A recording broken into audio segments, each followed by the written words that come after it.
Good evening. Welcome to the RSU 5 Board of Directors meeting. Today is Wednesday, October 22nd, 2025, and we are in the Pana Elementary School cafeteria. We have almost everyone at the board tonight, with the exception of Michelle. I'll be filling in for her this evening because she's unable to join us, and I believe Anna will be joining us in just a little bit. So we'll get started with the pledge of allegiance. Pledge allegiance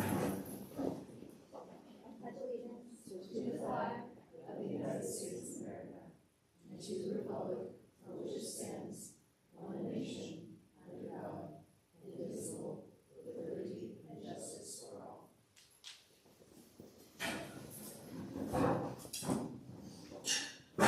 So I have a motion for consideration and approval of the minutes of the October 8th, 2025 meeting as presented, barring any errors or omissions. Dana, Karen? Thank you. Any errors or omissions? Okay. All those in favor? None opposed. Adjustments to the agenda?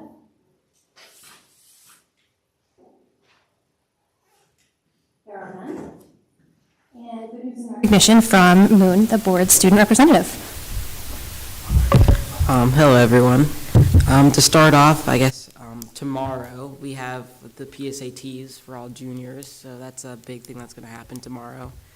Another thing was that last week students created pumpkins and sent them over to LOB for the Pumpkin Fest, and that was in support of Camp Sunshine, so that was really fun to do, and everyone was having really fun doing that. And then for the past couple of weeks, Freeport High School has been taking a stand against bullying, so we all wore orange, and we've also been making posters to support those who are being bullied. So there's going on November 2nd, there will be a Freeport ski swap from 9 a.m. to 1 p.m. So that'll be a huge fundraiser for the Alpine and Nordic team, so I definitely recommend it.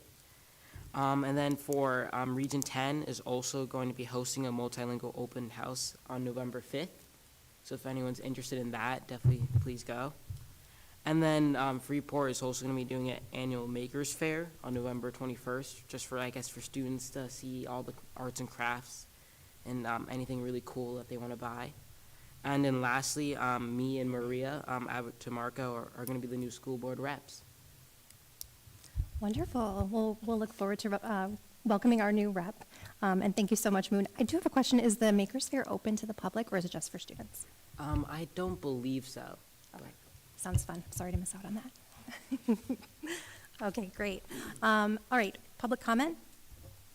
I don't see anyone that might want to make a public comment, but there is another opportunity at the end. Reports from the superintendent. Well, good evening, everybody.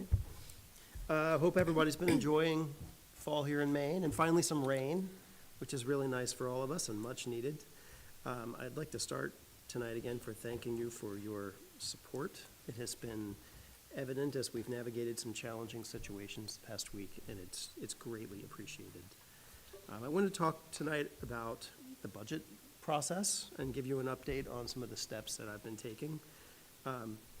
As you know, one of the initiatives that I brought about this year is to try to very purposefully and meaningfully incorporate the staff perspective. So we've had listening sessions that have taken place in each of the schools that were voluntary. Those were very well attended, and not only gave me a chance to hear directly from staff, but it gave the staff a chance to hear directly from me. And then I have followed those up just last week with an individual staff survey for those folks who couldn't attend the meetings, but who also might have wanted a different format through which to express their views. For both the listening sessions and the survey, I focused on the same 4 questions. And the questions are, what's working well that we need to maintain? What challenges do we face? Where are our opportunities for growth? And where could we find efficiencies? And I kept the questions really broad and got a really good range of feedback that way. When all that feedback comes in, my intention is to make the results publicly available to the staff and the board. And I'll probably also unapologetically use AI to do a redux of that feedback so that the themes emerge. And my hope is that using AI will actually keep my voice and my bias out of it so that it is true to what the staff actually thinks. I am really seeing those opportunities as very thoughtful conversations. I don't know where it leads. I don't know how it ends up informing the final budget, but I always believe that in situations like this, the process is the product, and it's how we become a community. So however that perspective ends up informing the budget that I propose to the board and the way that the board accepts or modifies that budget, I hope it will be meaningful and transparent. Strategic planning. So the strategic planning work continues with Great Schools Partnership. We have been focusing on the part called the Vision of a Learner, which is the backwards planning point from which the actual strategic plan is made. And that basically means the skills and qualities that a person who graduates from our system would have. There have been public listening sessions, there have been surveys from multiple stakeholders across the district, and at this point, we're about ready to turn that into something concrete, an actual plan. So that's the next big step, and we'll be launching into that over the next few months. The Early Childhood Transition Task Force. So my hope at the last meeting was to really lay out the challenge that we face with the responsibility of assuming special education services for 3 to 5-year-olds. I did put out a letter to the community and the staff asking for stakeholders to be part of an early childhood transition task force. And those folks have volunteered. And just yesterday, I sent out an email for all the folks who were chosen. I'm really grateful that we have a wide range of people to be part of that task force. The first meeting is set for next week, Wednesday, October 29th. It will be at Moore Street School. And although I haven't developed the agenda for that meeting yet, my intention for this task force is for it really to be a place where organically a number of stakeholders look at the challenge and then survey the landscape, which means here's what we're charged to do, here are the strengths that we have, here are the needs that we have, and then hopefully to present to the board multiple options to get there. That is the hope that by January this task force can accomplish. So at the first meeting, even though I haven't done the agenda, I can tell you roughly we will look at the state mandate and really wrap our minds around that, because that in itself is a lot to understand. We'll take an inventory of the resources that we currently have to the best of our ability. That includes not just resources in the school system, but in the community with local child care providers. And then we'll try to start identifying priorities for the next steps. And I'm confident that, again, I don't know what that group will come up with, but it will be a menu of options that is informed by multiple points of view, which I always consider valuable. The last topic I wanted to talk about tonight is school safety, and we all know that within the past week we have had some very interesting and unfortunate situations come up in the realm of school safety. I just want the board to know that in situations like that, safety truly is our highest priority. We consult with law enforcement. We take their advice. I really want to give a tremendous vote of confidence and thanks to Pam Crosby, who really has navigated a very, very intricate, challenging situation that has required delicacy and sensitivity. And our intention is to keep everyone safe, not only physically, but emotionally. And that means treating the folks who are directly involved with dignity. So please just know that those are our priorities, and we are very, very diligent about them. And I want to thank you for your ongoing guidance and support, and I very much appreciate the way that this board engages with complex issues. Thank you, Tom. Appreciate all of those efforts and the updates. Anyone have questions for Tom on any of that? Okay. Resignations? Yes, we have a resignation, Gloria Seltz, who is the Moore Street School kitchen manager. Support staff hires? We have 2. Meredith Brent has been hired as an ed tech at Moore Street School, and Jenny Bakewell has been hired as an ed tech at Moore Street School. Wonderful. Administrator reports, finance with Kelly Wentworth. Good evening. Included in your packet tonight were the expenditures through September 30, 2025. I do not see any issues with where we're at right now in the funding process. As you know, we've had a few challenges. One you will consider tonight with the movement of the capital projects funding money that we typically have available within the facilities article. We had shifted that out to reserve this year, and we shifted the life safety items into the budget in its place. And so that presents a little bit of a challenge because we have to come to you when we need to expend out of reserve. So we will have an article a little later on for consideration for the board to spend out of reserves for the Durham Community School building automation system, which software is failing and is no longer supported by the manufacturer. So we are going to propose to accelerate the project to get it done now versus leaving it in phase 2 of the energy audit, which is where it was actually living. The other thing I wanted to report is I have spent 3 glorious days so far this week with the auditor in the office. We are reviewing the FY25 financials. I'm glad to report right now we have not come across any issues, but that will continue at least through the end of the week and probably some of next week as well. And then they'll go back to their office and complete the audit. And we're hoping to have it done on time, but we'll see how that works out. Sounds great. Thank you, Kelly. Questions for Kelly? Okay. Oh, sorry, Kara?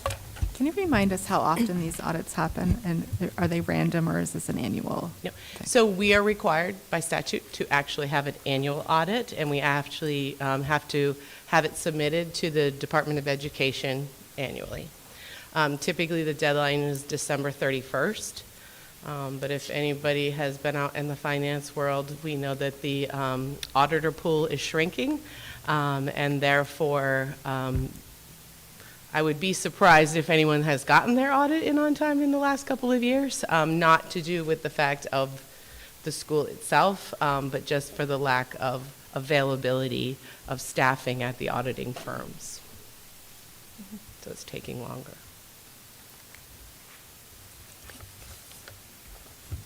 Thank you, Kelly. Update from Pownell Elementary School and goal review with Holly Johnson.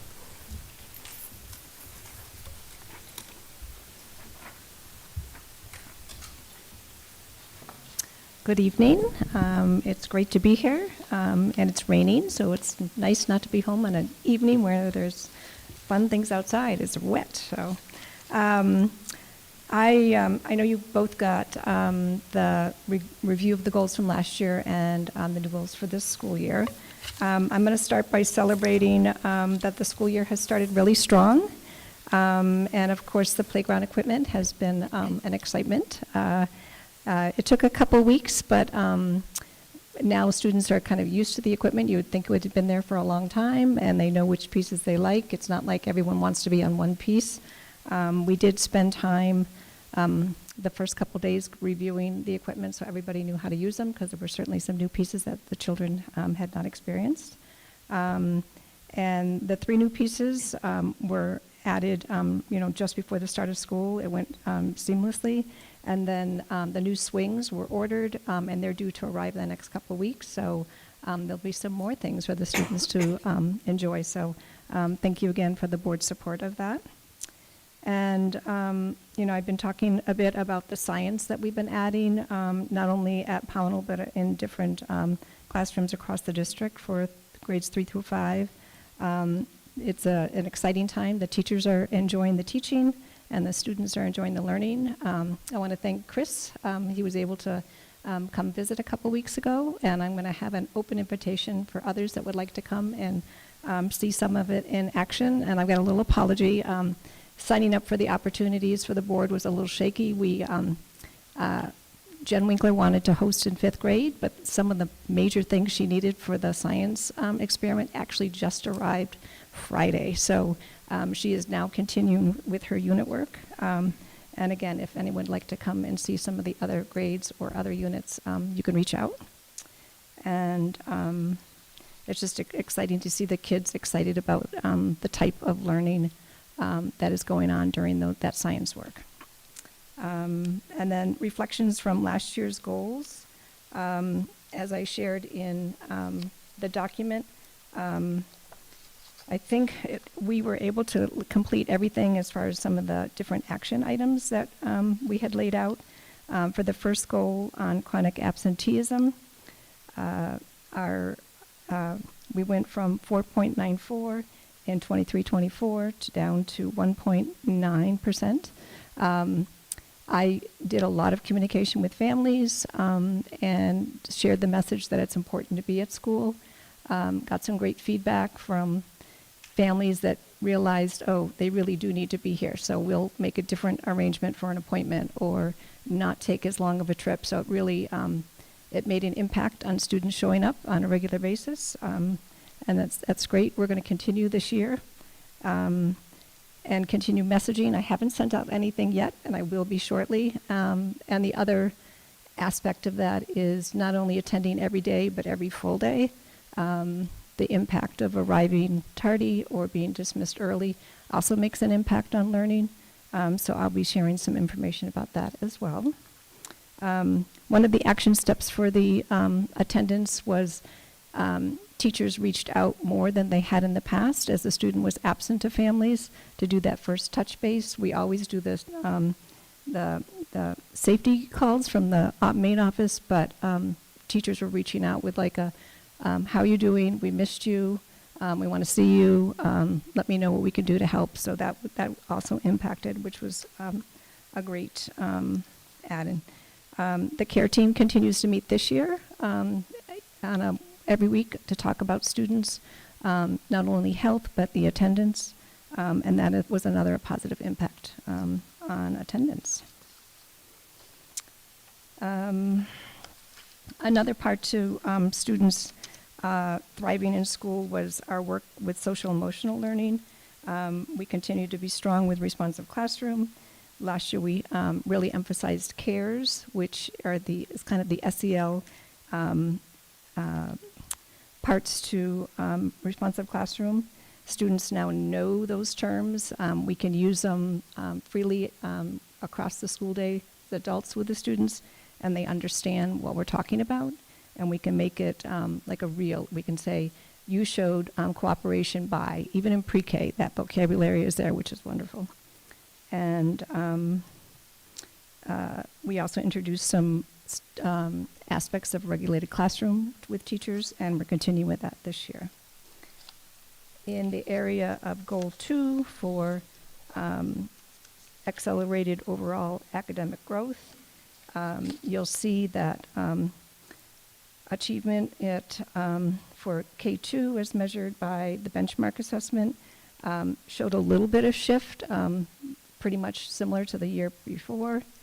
I keep emphasizing that for the past, this will be year now 3, that we've really emphasized the foundational skills in K1 and 2, and it continues to show in our data that it's making a shift both in literacy and math. And then our main through-year assessments continue to be strong as well.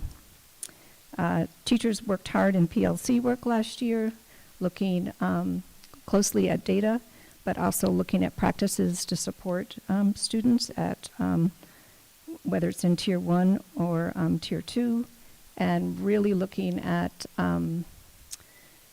ways to focus on those foundational skills. K2 focused a lot last year on math. They're continuing to focus on math this year. And 3, 4, and 5 are working last year a lot on writing, and this year they're shifting to some reading work in their PLCs. Questions? Good.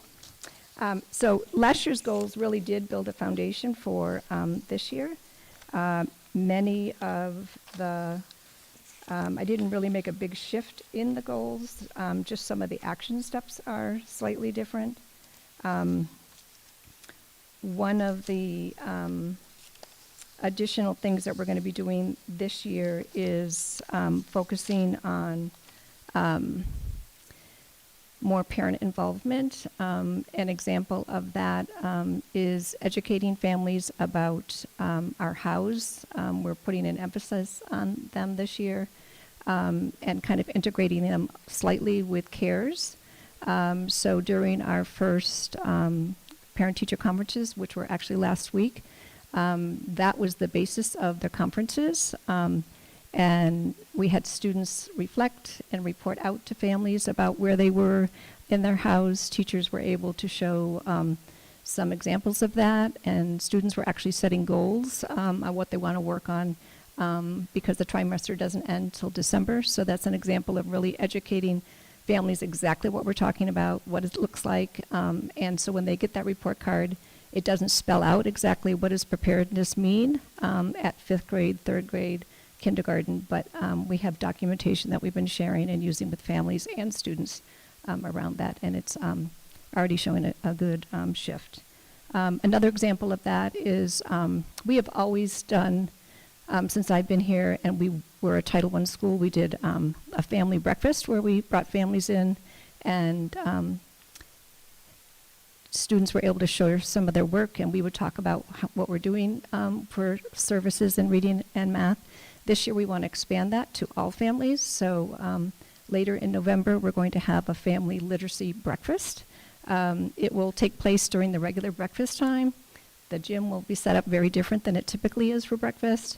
We'll serve light refreshments, breakfast for families, and students can interact with students, and we'll have some stations out where there'll be some adults leading those, but also students will be showing, this is what I'm doing when I'm decoding a word. This is how I use this tool. This is what it looks like when I'm reading in my book. Talking about comprehension, so just sharing with families what we're doing within the school day to support literacy, and then ways they can help at home. And the science work continues. I know we'll continue with the 2 units that we've already been implementing in 3, 4, and 5. And Jen Winkler is going to add a 3rd Open Sci-Ed unit this year, because she just loves the work and she sees the impact it's doing on student learning. So, any questions? Yes. Sorry, Kelly? Yes, I was looking at your number sense screener for 25, and the 3 through 5 was a 40% meeting the end of year benchmark. And I was wondering if you could just expound a little bit about some of the reasons you think that might have happened and what you're doing to address it. Yeah. It's a fairly new assessment for not only the school but the district, so we're learning about it. It's implemented in the fall, the winter, and the spring. The winter and the spring, the students do some written responses. In the fall, it's just an interview, so there isn't a written component. So it usually looks very different in the fall to the winter, and then to the winter to the spring. Some of what we're seeing, and we've really looked closely at K2 around it, that the way that students are presented with how they're asked to show some of their thinking is very different than what they see in the classroom. So we're helping, we're working with teachers to support students to make that connection to what's being presented and how they need to show their thinking and work. So we're doing more of that. I just met with K2 teachers for our PLC this week, and we brought in some student work that we had given them around some story problems, and we're analyzing them, and then it's going to be able to support students in knowing what's the expectation when I need to show my response, show my thinking, and we'll bringing the same kind of work into 3, 4, and 5, because we've seen that the written response part of it, so in the winter and the fall and the spring both have an interview, but then they have the written part, and we just want to make sure that students know what's being asked of them and can perform that. On the NWA, they're not asked to really show their work. So they need to show their answer. So many times the students can actually get an answer, but if they're not showing their work, then they don't get full credit. So it's a really, so we want to make sure that they understand what the expectation is and support them in doing that on a regular basis. Other questions for Holly? Thank you so much, Holly. It was great to hear about the goals for next year. Thank you. Yep. And the achievement on absenteeism. Yes. That's great.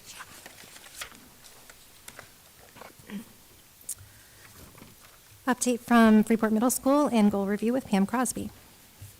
All right, I just gotta set something up here really quick. Just bear with me. Andrew, thank you for the lesson earlier on this.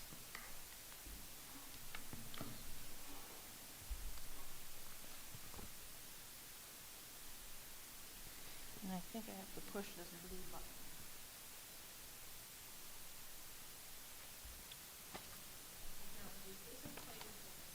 That's all right. So wow, here we are. I want to thank you again for the opportunity to share our goals. I know when I stood before you folks this summer, I thanked you for the opportunity. It was a little bit of an interesting board meeting, but I really want to stand here today and really, really thank you. I've got a heart full of self and pride. I have found a new home aside from my home. I've met great children. I've met great families. I have a great team, and I'm just really, really loving my onboarding to Freeport Middle School. So this thank you is like really from the bottom of my heart, and I just want to give a shout out to the staff. It's been really, really great. So I've had an opportunity for my daughters to come visit school, and they're like, Mom, this is great. So I think that's really important. So goal reflections, I'm going to get to this in a second, but I'm going to just kind of snapshot last year. It's a little tricky for me because I wasn't there last year, but I've got some data to show. And I know you guys have that in front of you. So last year, the goal for attendance was 14%, to get under 14%, and that was based on the 23-24 baseline data, which was 17.92, so that's kind of high. There was improvement when I reflected back last year on the 24-25 to 16.27. I'm going to aim even bigger, which I'm going to talk about in a second, and we are full force into it. So I've spent some time talking and connecting with team members, and the support that was implemented last year. We've reflected on things that were in place last year, areas of improvement, and we are hitting the ground running and completely actively engaged. And I'm going to talk about that a little bit when we get to this year's goals. The second goal last year was challenging students with clearly defined, rigorous expectations to support enriched experiences for all. So again, learning curve for me. So in meeting with grade levels and leadership team and all of that good stuff, it sounds like last year, I'll keep hitting that. There were some vertical meetings and a lot of consultation work with logos across the content areas, which we're going to continue that work with logos this year, but we're going to craft that a little bit differently. But as we continue this journey into the school year, I've been doing a lot of listening, I've been doing a lot of observing, and most of all, connecting.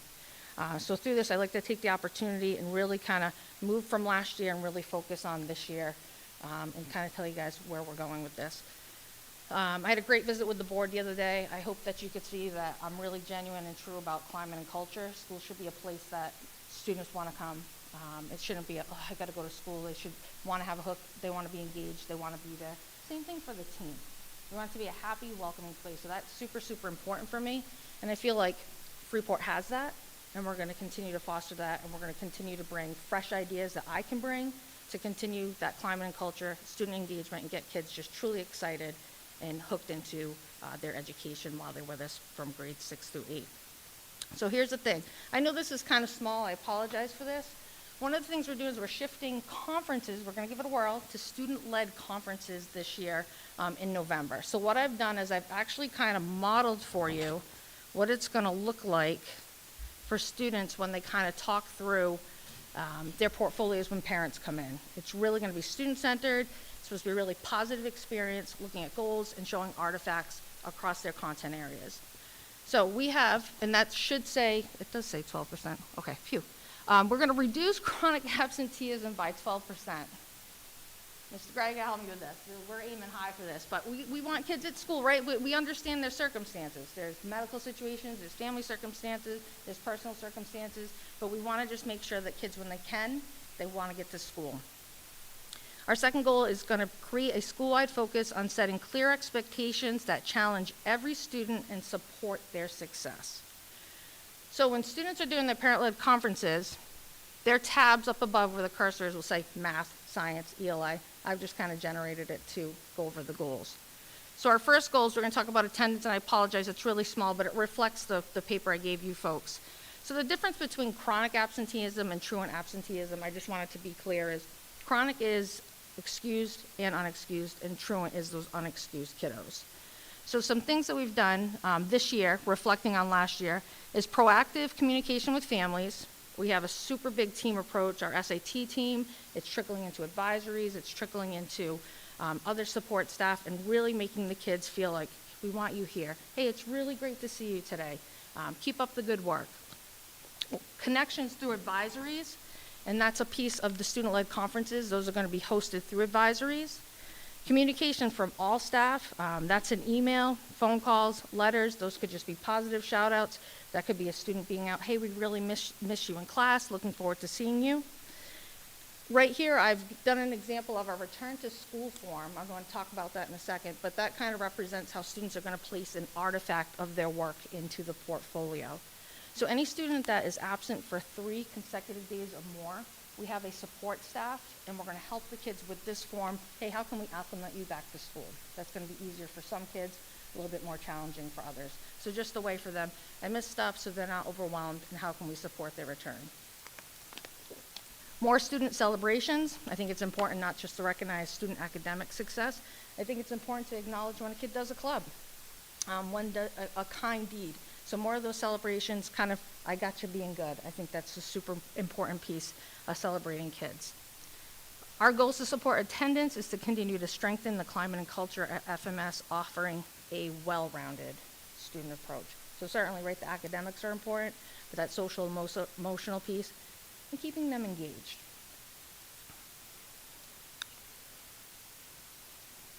So student-centered learning. So this is kind of our second goal here.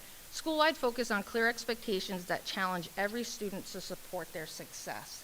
So certainly we have students of a wide range of academic abilities. We want to challenge the kids that are here, we want to challenge the kids that are here, and we want to challenge the kids that really kind of need those extra supports. So what have we done? We've had department meetings, we've had leadership team meetings, grade level meetings, MTSS time, in collaboration with our instructional strategist, which I want to give her a shout out. She has been excellent, creating data walls, so we're able to really zone in on kids and how do we help them, again, get from here, the middle, here, and from the lower end here. So that's super important. We're continuing to collect feedback, reflecting, making revisions. This is done through surveys, shared ongoing notes, data walls to support student growth, and we're looking at creating some interdisciplinary opportunities for students to showcase. So here it shows some of our academic achievement. It reflects last year and it reflects this year. And as you can see, Freeport Middle School is really knocking it out of the park. You look at the data from last year and you compare the data from this year, math and reading, we're over the 50th percentile. We're in the 70th. I share this because this data is super important. If you look at the green and blue, we can't just, oh, these guys are doing great. Oh, they're doing great, but how can we get them from great to continue that growth? And the same thing goes from the kids in the yellow, the orange, and the red. So it's looking at the whole student, the kids that really need that challenge, the kids that really need that support. And I think that's really an important lens to keep on. Student engagement. I'll tell you, and I know the board saw this the other day, I am so pleased walking in the hallways of Freeport Middle School and seeing the teachers not sitting behind their desks.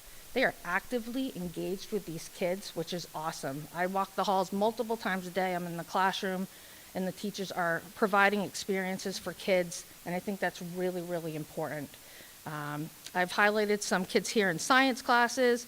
I've highlighted a picture here. Our 8th graders did a pretty cool adventure with the kids last week because the Acadia trip, unfortunately, got canceled. And we're just looking at more and more opportunities to get the kids outside of school and making that learning real and making that learning relevant.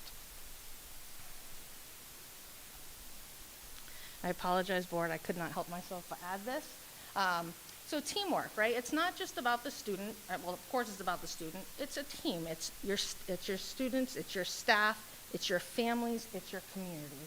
It's a super important teamwork opportunity to communicate and to provide these opportunities for our kids to succeed. Me being new to Freeport, I have quite a background in education. I've done it for a long time.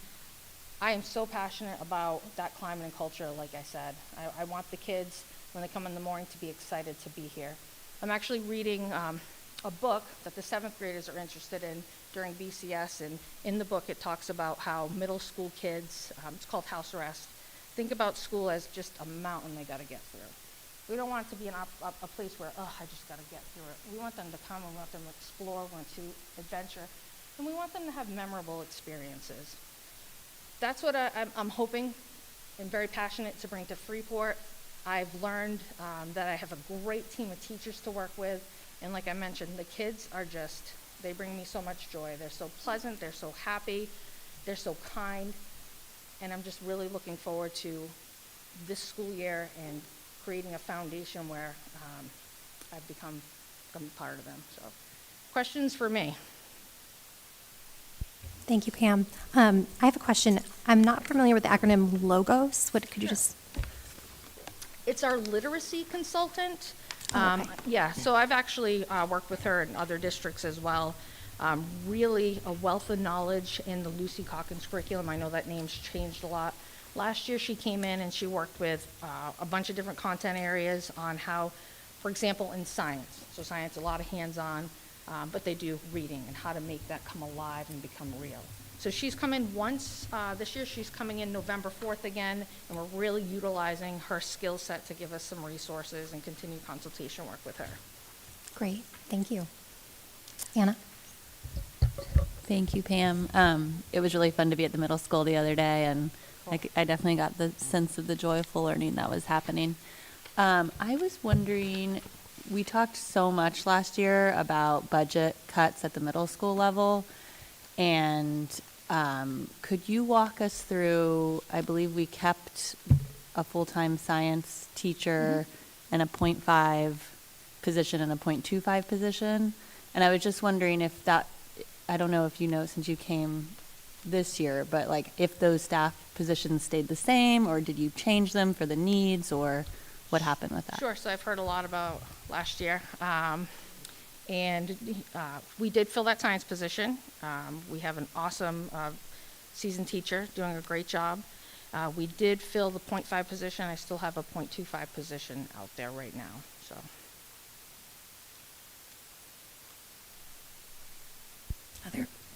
Excuse me.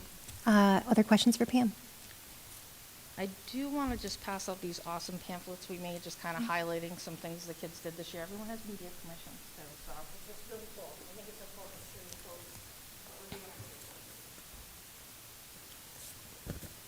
doing. Thank you so much, Pam, for all the updates. Thank you. Sounds like there's some fantastic stuff ahead.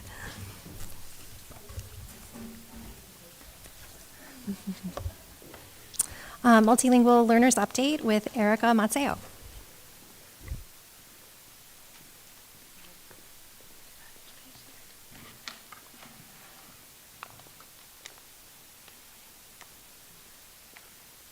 Good evening, everyone. Erica Mazzeo, Assistant Superintendent. I have some of my colleagues, well, I suppose, yes, you'll be here for a bit, yeah. I have some of my colleagues here with me who are able to answer questions as we get into the Q&A part of the presentation. So I had shared with you that I would love to offer an update. I don't have a slide deck for this part. We'll go through some slides with the with the LAU plan presentation later in the meeting. So offering some updates on our work for multilingual learners in this district. I was introduced to a lovely team of multilingual staff here in RSU 5 by Superintendent Scarapa last spring. So we have been working throughout the summer and into lead up to this year to get ready to sort of relaunch our work. Lynn Shea cannot be with us tonight, but Lana O'Shea is still here. She needs to leave to attend to a child in a little bit. And then we've got Jill Highland as well. I know you know familiar faces, and they can introduce themselves and their specific work when they do come up, either now or in the LAU portion. So again, we've been meeting since June.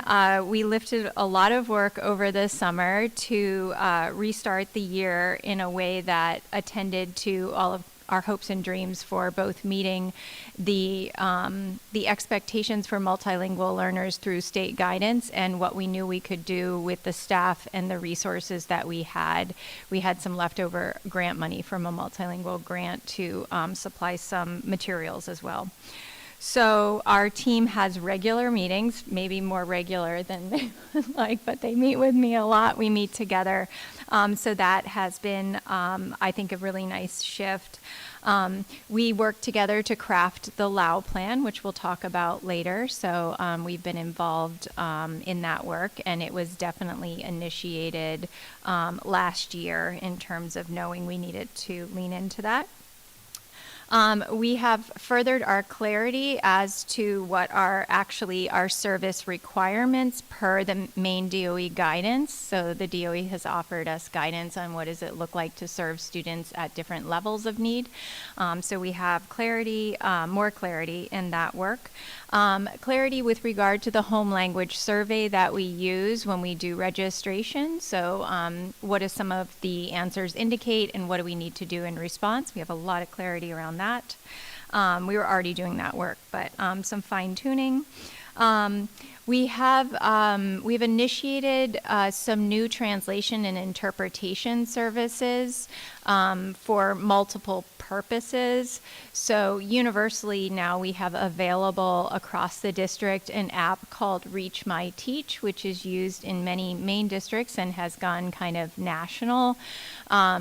It's fabulous. I'll leave it to others to share maybe how they feel about it from a user interface, but it is intended to be very intuitive, and the contents of the email, or it can come through as a text message if the parent has opted for the preference of text, are all translated, including attachments, which is fantastic. So those general attachments that we're sending out, just, this is what we're doing in class, or some of the everyday kinds of things are addressed through Reach My Teach. We can also utilize Reach My Teach. We've added an extension for an extension piece of Reach My Teach called Lexikete that calls in a live interpreter in minutes notice.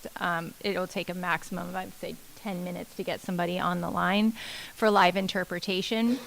So if a parent is in our sort of ecosystem of they're in Power School, they're in the student information system, then they're automatically in Reach My Teach.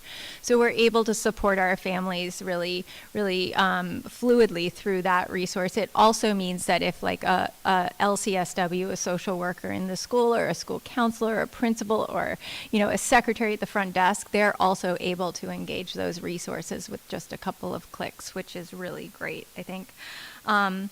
For resources that are being shared with parents, or documents that are being shared with parents that may be legally binding, such as like a field trip permission slip or IEP documentation, we have a different layer of certified translation, and we're using an application called MotoWord, which is used by government entities as well. So we've just started using that one. We'll be using that for printed report cards as well. Which we still do at the elementary schools.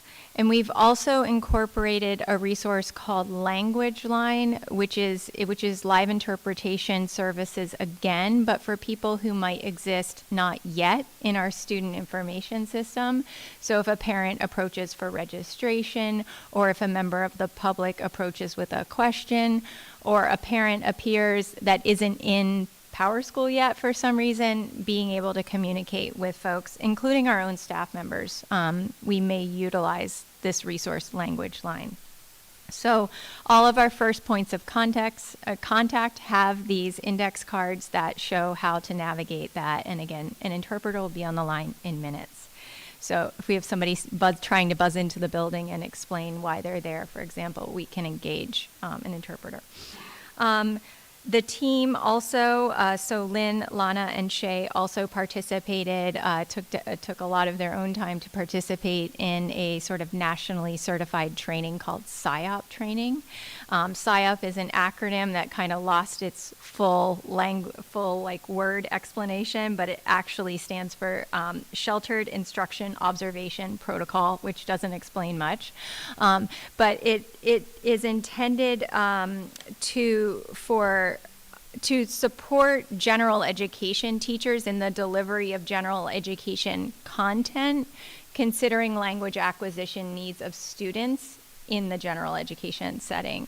So to leverage language access strategies to ensure that the student has the opportunity to demonstrate their mastery in the regular education setting. It's also utilized in the multilingual setting, but critical in the general education setting.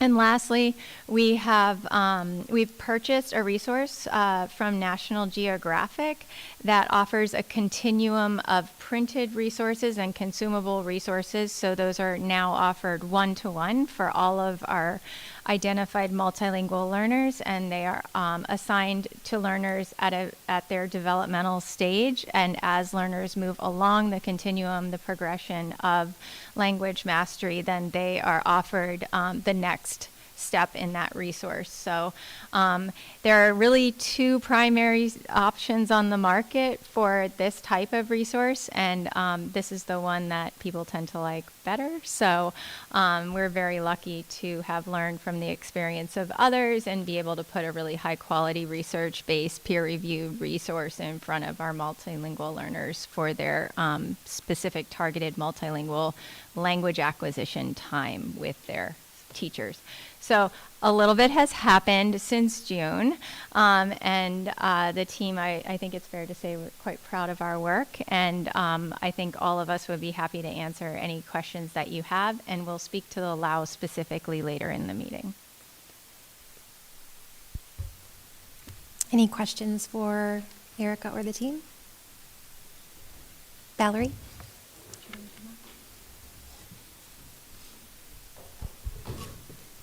So my question is kind of related to our pending cell phone policy as well. Do we have any idea the support of our multilingual folks getting a hold of their children if they don't have a lot of English-based communication as adults? Do we have any support for that? I'm just making sure that we're not creating a barrier with our policy. So front office staff have access to all of these resources, and any child and family member who are rostered in Reach My Teach, which is anybody who's rostered in Power School, they can all leverage the LexaKey resource or the text or email-based or both option of text through Reach My Teach. I'm Jill Highland. I'm the teacher at the high school, and I know that all of my parents I have regular contact with all of my parents through Reach My Teach. It is an app that's also used so that they don't have, I'm so loud, so that they don't have to have any charges, because it will go through WhatsApp.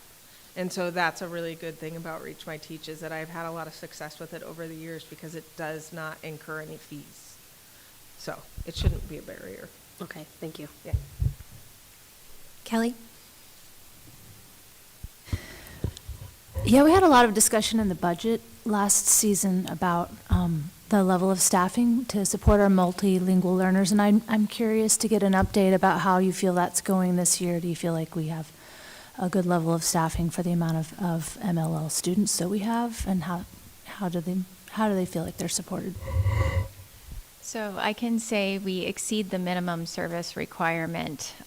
So the learners are on a continuum of 1 to 3 sessions per English class equivalent. Is that about right with our service structure right now? Our structured hours is based on language level and proficiency. And so you can always do with less. Are we overstaffed? I would say no. We have 5 buildings that we service with 3 teachers. We fought hard for this position last year, and I would say that there is not a moment of my day, Lana's day, or Lynn's day that is spent dilly-dallying, you could say. are we over the service? Like, that's, yeah. We exceed the minimum requirements. So the DOE gives us guidance as to, for example, if a child is a level 3, they're going to need 2 service hours. It's hour equivalents per day, roughly, or 1, depending on their level. And we are meeting and or exceeding those requirements. There are other opportunities through this PSYOP training to push that that support for learners out into the rest of their day. So the multilingual team have been now trained to be in a position to offer even deeper support for staff to carry the English language, the language acquisition plan into that general classroom setting. So they have additional time to do that, but they are not disengaged. They're engaged all day long. Yeah. Numbers-wise, we had 43 students last year with 8 monitored, and we have 43 students this year with 17 monitored. So all that says is that we are exiting out students, which the students are meeting proficiency because of the services that we are giving them. Great. So what I hear you saying is that we are above the minimum and we're utilizing those extra hours profitably through this SION program or whatever it is that you said. SIOP, PSYOP. Yeah. PSYOP. Sheltered Instruction Observation Protocol, which doesn't really tell you much. Yes, PSYOP. right. Yeah. Yes, okay. Indeed. In the Yes. general so the child's in their day, the rest of the day, and how much we can support the rest of their teachers in language acquisition strategies in that other setting is where the rubber meets the road. Got it. Thank you for clarifying I that. think another piece of it too, in addition to that, is just that, yes, we exceed the minimum, which is established by the state. And in addition to these resources, we have really good teachers. I mean, by reputation, I have not been in your classroom, but I think that deserves to be publicly said. We have really. As I said last year, the door is always open. I'll get Yes. there. We could see how much your students loved you. That was really great to see. Thank you. And they were not paid. Yeah. Yes. Or bribed. Right? Yes. And I think it came up last year that it would be wonderful if the board maybe had a scheduled visit. Maybe that could be an opportunity if that's, I don't know, I bet that can be arranged. perhaps not to put you on the spot, but if board members are interested. Other questions? Well, thank you so much for all this information about these wonderful supports. Sounds great, and for all your hard work and efforts. Thank And you. thank you to the teaching team. Yeah. Thanks. Yes, thank you for being here. Okay, board comments and committee reports, board information exchange, and agenda requests. So this is an opportunity on the agenda if board members would like any information or to give any updates on committees outside of our normal reports that we have. Valerie? I have some updates from Region 10. I Please, attended yes. on Monday. Two updates that are possibly related. One is that they have some equipment failure that they identified, and it is rather pricey. So they are putting in for shared grants with the state. The total of the 3 that they are putting in for is roughly slightly under 1 million. And my understanding is that the state, if they approve it, will take half of that cost, and the other half would then have to go to referendum. So possibly up to around $500,000, shared among the 3 school districts that feed into Region 10. And because of the need of one of the items, and I have it in my bag, it's the big ticket item is a dust collection device, which for people who are in the trades, that's a humongous need. Collects all the dust out of the air. It's like a giant vacuum. Unfortunately, it costs $450,000. So that's one item. A second item is safety They currently have to do kind of like a glorified Ring camera to get people into the building. They're looking for a bulletproof pass-through. And there's some other associated costs. That's roughly $29,000. And then, I can't remember what the third thing is, but it was like $300,000.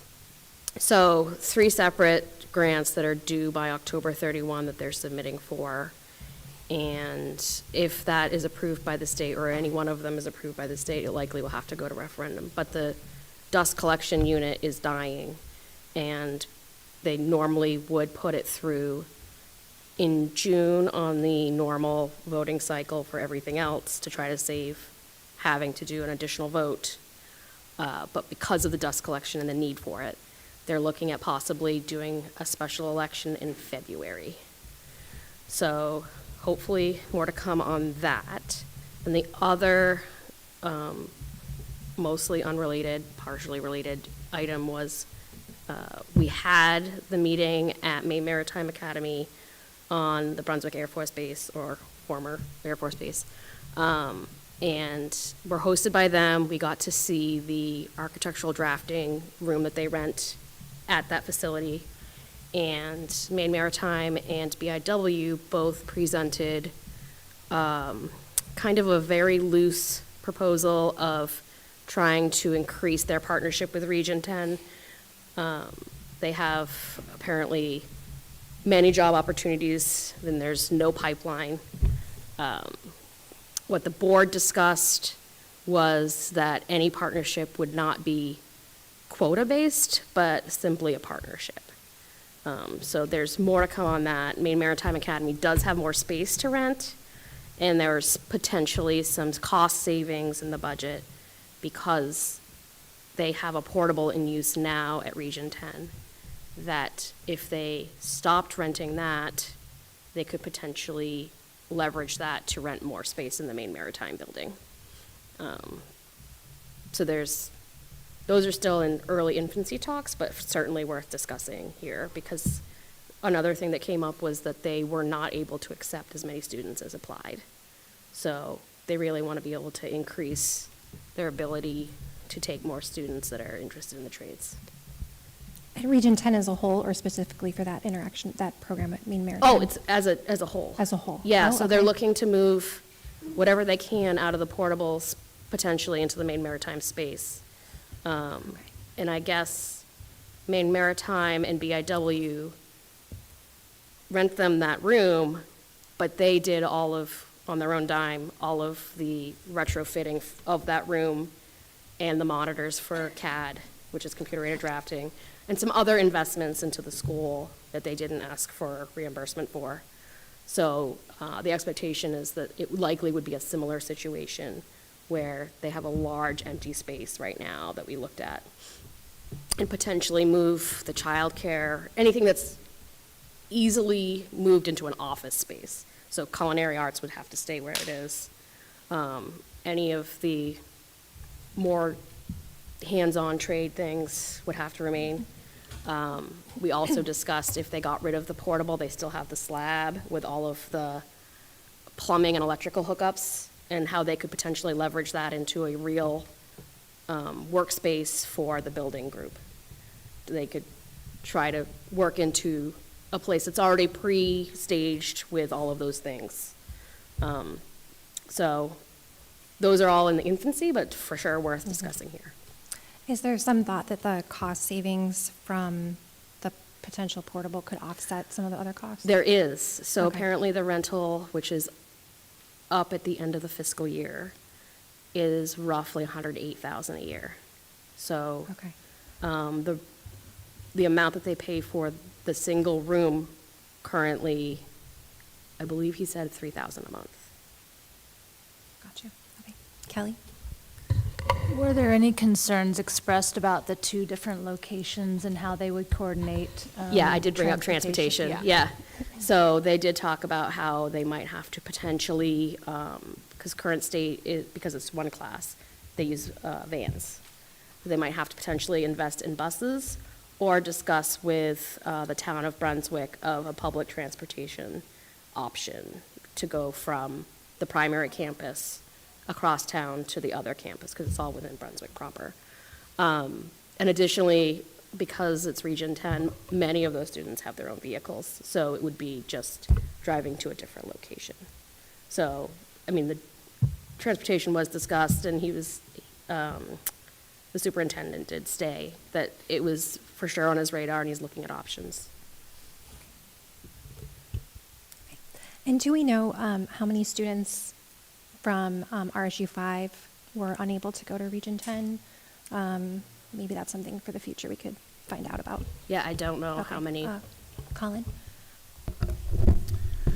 Yeah, Valerie, thank you so much for that update. That was awesome. I don't know the actual number, but I do know that the numbers have been increasing over the last couple of years and so the Region 10 folks are just super happy about all the interest, but it is raising questions about what does it mean if we if Region 10 is not able to admit everyone that is interested.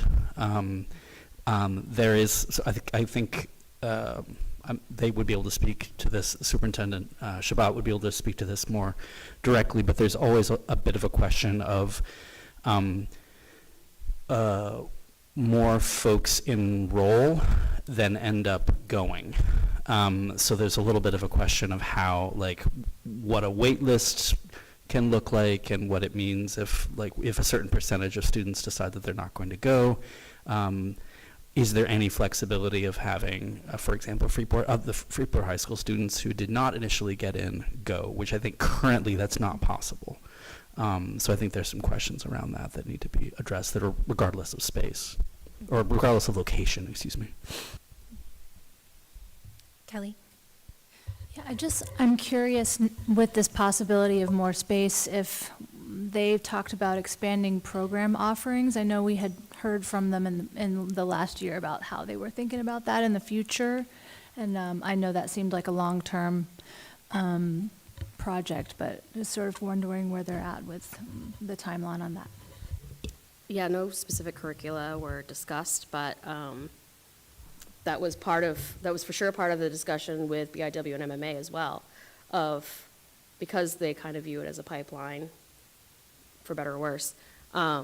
It was the needs that they have and programs that they would like to see to kind of prepare students as an attractive alternative to go to BIW or MMA after school. So they obviously have a vested interest, but there are a lot of basic trades that a lot of students just don't have any knowledge of. That's something that was quoted many times, was there are a lot of students that don't know how to use a tape measure. So, and I did find the document for the third project. It's the elevator, which seems important. Thank you both. And I know, I'm sure you'll give us updates in the future about the possible special election, those possible expenses. Colin?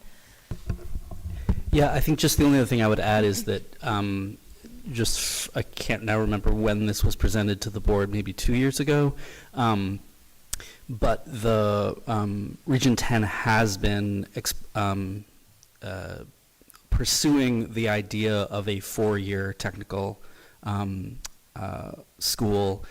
It could not be in the existing location. That wouldn't work. The question of whether that could happen at the main maritime space or somewhere else on the Brunswick Landing property is still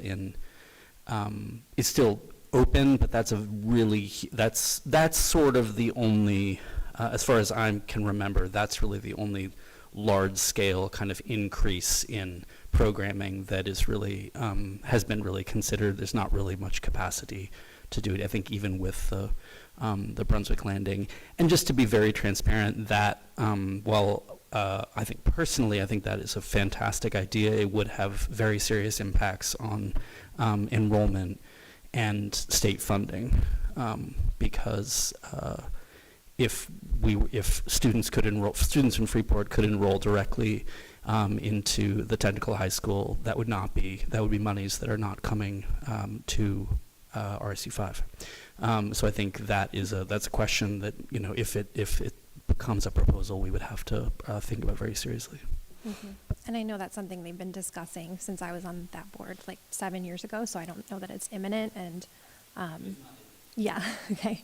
And I know that we've had the Region 10 superintendent come in the past to brief the board, so if the board had other questions in the future, I'm sure that's something you all could pursue, or we could pursue. Okay, and Steph? So I have an update, excuse me, I have a frog in my throat also. I have an update from the MSBA Delegate Assembly that was held on Saturday, October 18th, and I attended as our delegate. There were many spirited discussions amongst the delegates as the proposed resolutions and changes to resolutions were voted on. And in advance, I had passed along the suggestions that we had as a board and the questions that we had.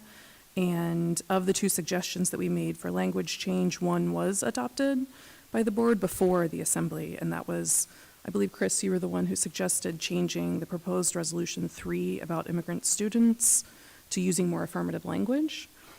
So the new resolution read, the Maine School Board Association is committed to maintaining a safe and secure learning environment for all students, staff, and visitors, and believes that regardless of their immigration status, all students should have access to a free public education.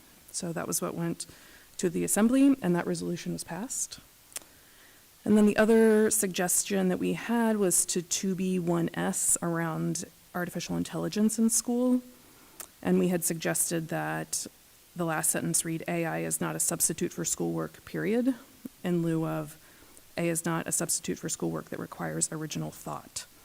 And so I and many people asked questions and discussed, and the consensus was that there's a very delicate balance between being welcoming to AI technologies in schools and where that technology should be used, and that this will continue to be something that's discussed and revised probably annually. So it passed as was, so see what happens. And then as far as overall voting outcomes, the Assembly voted to approve all of the new resolutions as well as all the changes and all the changes to the governing documents. There was only one item that didn't pass, and it was Resolution 3B5D, probationary employment period, around the changing from 2-year probationary contract of teachers to 3. So there was also a lot of discussion around that, and the vote was to keep it at 2. And so the board will decide if they want to continue to explore that. So that's it. Thanks so much, Steph, for attending. Steph, I just wanted to say that just today, I was at the Maine State Superintendents Association's annual conference. Robbie Feinberg was there, and he actually gave a shout out to you for your contributions at this event. To me? Yeah. Wow, thank you. Huzzah. Thanks. That's great. See, we told you it'd be fun. I couldn't do it without you all. Thank you, Steph. Appreciate you taking that on. Kara. Yeah, I wanted to take a moment to recognize you, Maura, for your 7 years of board service. I believe this is your last year. And I want to thank you personally for inviting me to join the board. I was one of your beneficiaries of your constant advocacy for our district and wanting to make sure there's strong board representation, but also that our students are getting their needs met, from safety to their rights, to evidence-based curriculum, and on and on and on. I know you've been participating on hiring committees and a number of other areas. Which committees have you served on in your 7 years? Oh gosh, I can't. You can't? Not all of them. Never policy. I always wanted to do that one, but never Okay. policy. Never policy. But a lot of the others, yeah. So finance, curriculum, I just joined facilities. I facilities. did one facilities. A lot of different committees and a lot of work that you've put in over the 7 years, so thank you so much. Thank you, Karen. We will miss you. And I'm just going to piggyback on that. to say that while you did not seek me out as one of your victims to join the board, when I joined, I was very much looking around the room to sort of look for guidance on how to be a school board member and what are the different ways that one can be a school board member.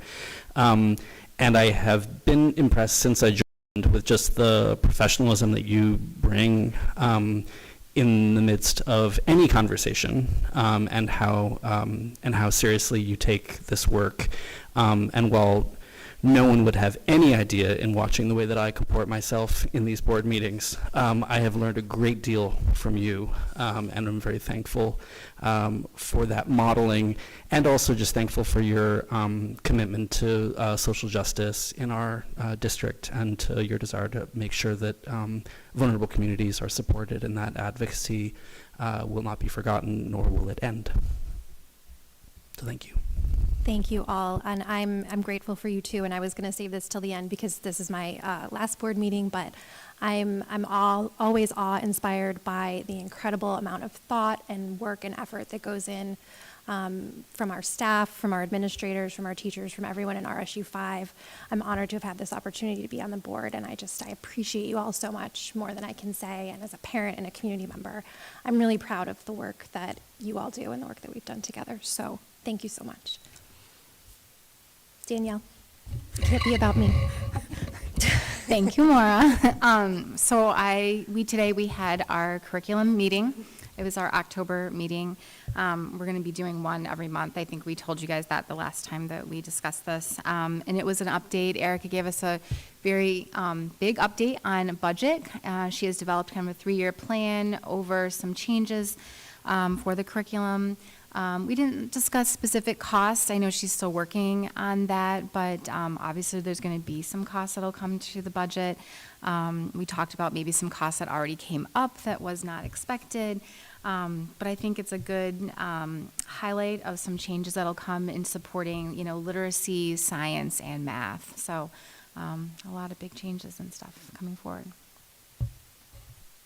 And that's a newer committee for the board, and I think it's fantastic. I've had an opportunity to serve on that with Danielle, and it's been really great learning, and as well as Anna, and I'm so glad that we have that. So thank you. Okay, Facilities and Operations Committee. Kelly? This is a little awkward because I wasn't there. So, oh, right. Would you like to take this one and I can take the finance? Oh, gosh, I'm sorry. I didn't bring my notes. Michelle was the only other person there, and she's not here either. Yes, I'd be happy to. So, as you heard from Kelly, there will be a request tonight about the need for additional funds for the Durham Community School Automation System. And because we didn't have the funds in the place, we were restricted, Kelly can explain it better than I can, we're restricted into where we can move funds from a capital reserve account without the approval of the board. That will be coming to you later in the agenda for approval. So we can talk about that more. At that time, we also got an update on the turf field, which largely echoed, I think, information that the board had already received, tracking the safety and the testing that they did for it, and some repairs that are going to be taking place.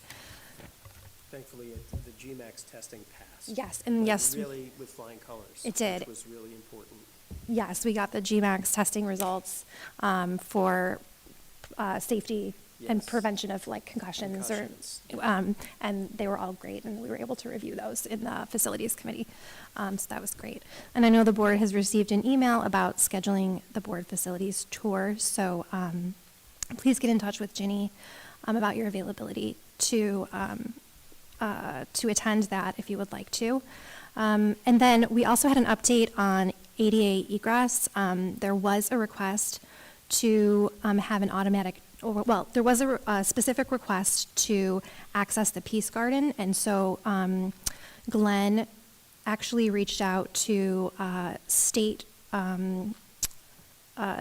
think, ADA auditor, and had that person come and tour the entire high school and look at all the ADA accessibility. So not just for that one spot, but throughout the high school, which is very great. And diligent work on Glenn's part, and they found a few other things that also need to be updated, including an automatic door opener installed on the front entrance. And they decided on a short-term solution for ramps on access to various doors at FHS, but they'll work on a long-term solution through the budget process, which would, require more funds if they need to do some sort of paving or changing things around beyond those ramps. And we also got an update on the Phase 2 energy audit projects, and further discussion of those will occur in the future.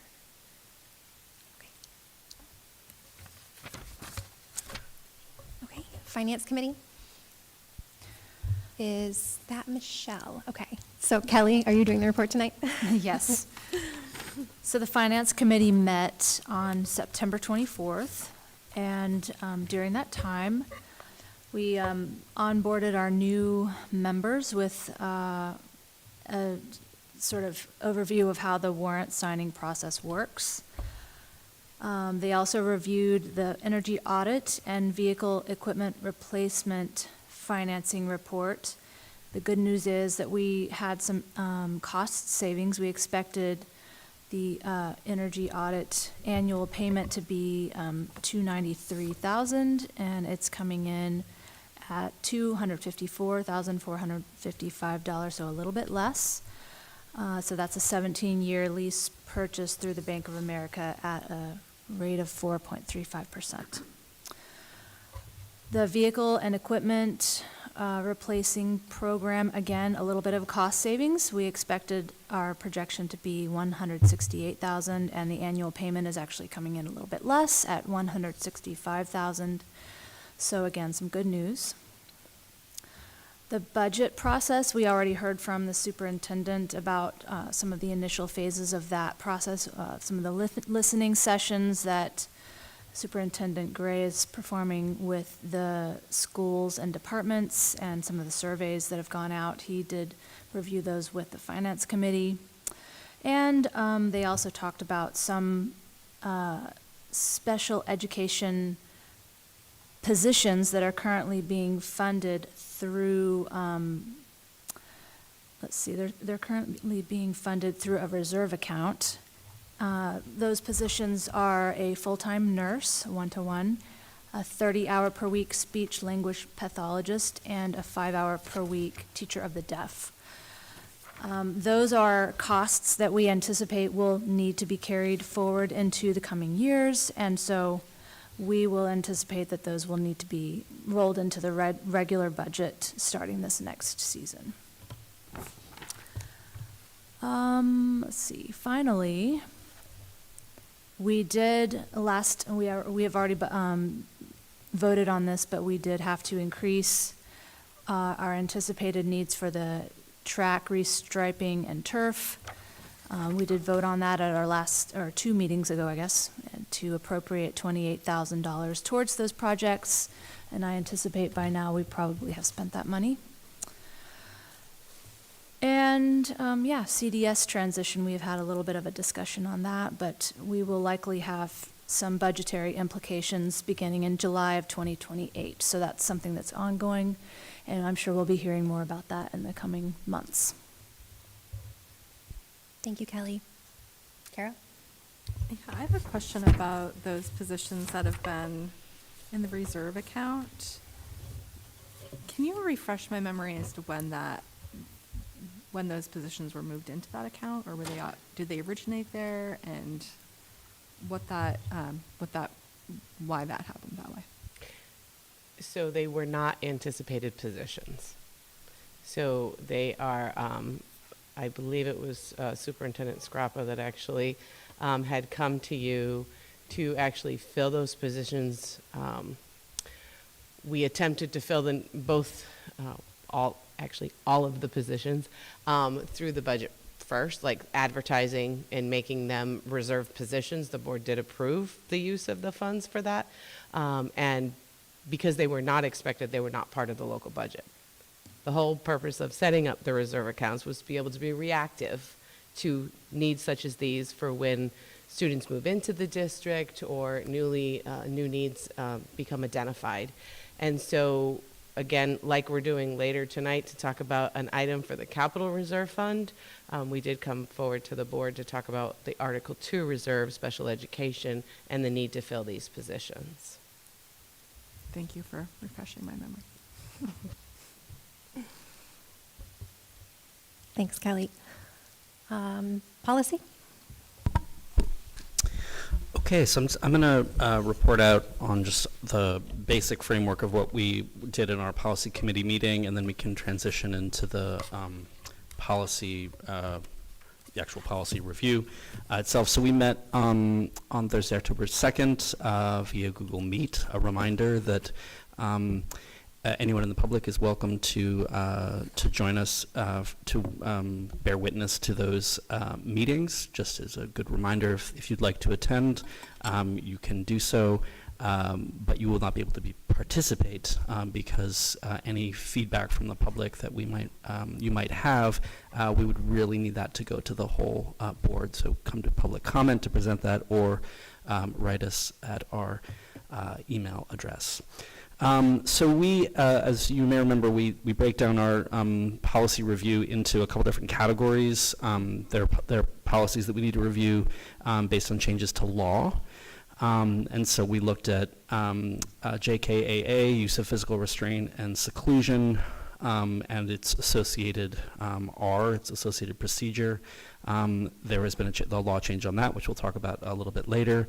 So we talked about that, and then as part of our regular review process, where we identify needs as a district of policies that need to be updated to come into alignment with our current practices, we looked at IHPEA, which is Programs for Multilingual Learners, and the procedure that is linked to that, the RSU number 5 allow plan. We were hoping to get to 2 others, or to bullying, which is JICK, and its administrative procedures, but we ran out of time, even though we talked for 2 hours and 6 minutes. But we decided to go do something else with our time and to come back and talk about that another day. I think that's all I want to say about that. That's surprising. That doesn't sound like you all at all. Which part? The 2 hours. Oh, yeah, not at all. Yeah. Normally done in like 5 or 6 minutes. Okay, thank you, Colin. Okay, so policy review. And I think we're going to take these all together, but if the board, as a motion, but if the board would like to not do that, I suppose we consider that as well. Would it be helpful to have just a brief explanation of what? First, yeah, before we get the motion on the floor. Yeah. Yes. So you mean the presentations that we're going to hear from folks about, specifically about the LAU plan? That's one of them, and then the other one is the restraint and seclusion one, about which there isn't a presentation, but Yeah. I can summarize the change in the law. That sounds good. Why don't we do that, and then we can decide how we want to take the motions. Okay, great. So, Erica? Right?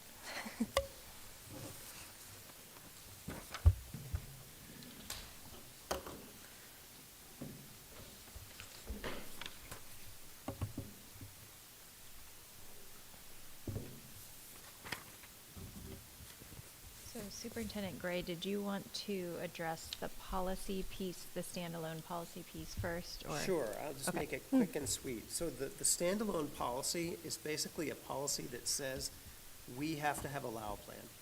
That is all that the policy says, other than that also the board must approve the LAU plan. So the LAU plan, which Assistant Superintendent Mazzeo will discuss in greater detail, gets down into how we have to deliver service for our multilingual learners. And that is a procedure. It's an administrative procedure that's not a policy. But in this case, Maine state law requires that school boards approve that procedure. So that's why it's coming to you to be approved. Not all procedures fall into that category. I think that's it. Colin? I think I might just add to that So yes, as a matter of course, for any board policy, which IHBEA is one of, we have to go through our first read and second read process. Also, the LAU plan currently lives as a board procedure. It does not currently live as an administrative procedure. Even though it is an administrative procedure, it doesn't live there. So one of the things that we will be requesting tonight is that the board approve the administration's recommendation that we pull IHBEAR, the LAU plan itself, out of what would be considered a board approved policy procedure. That's why we were there for 2 hours and 6 minutes, because there's some intricacy in there which we will get into a little bit later. But effectively, what it means is we are recommending that we're going to pull the LAU plan out of the regular board review process, which requires a first and second read. However, we will, in accordance with law, still be required to review that once a year, which Assistant Superintendent Matteo will speak to in a bit. Thank you, Colin. Yes, I think that's.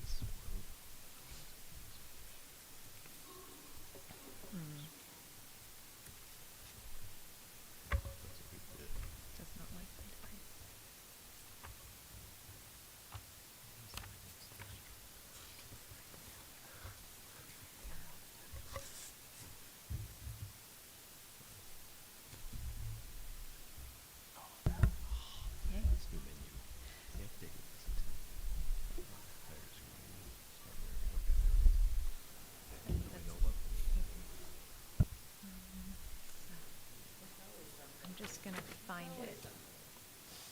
I'm just gonna find it again. It went away.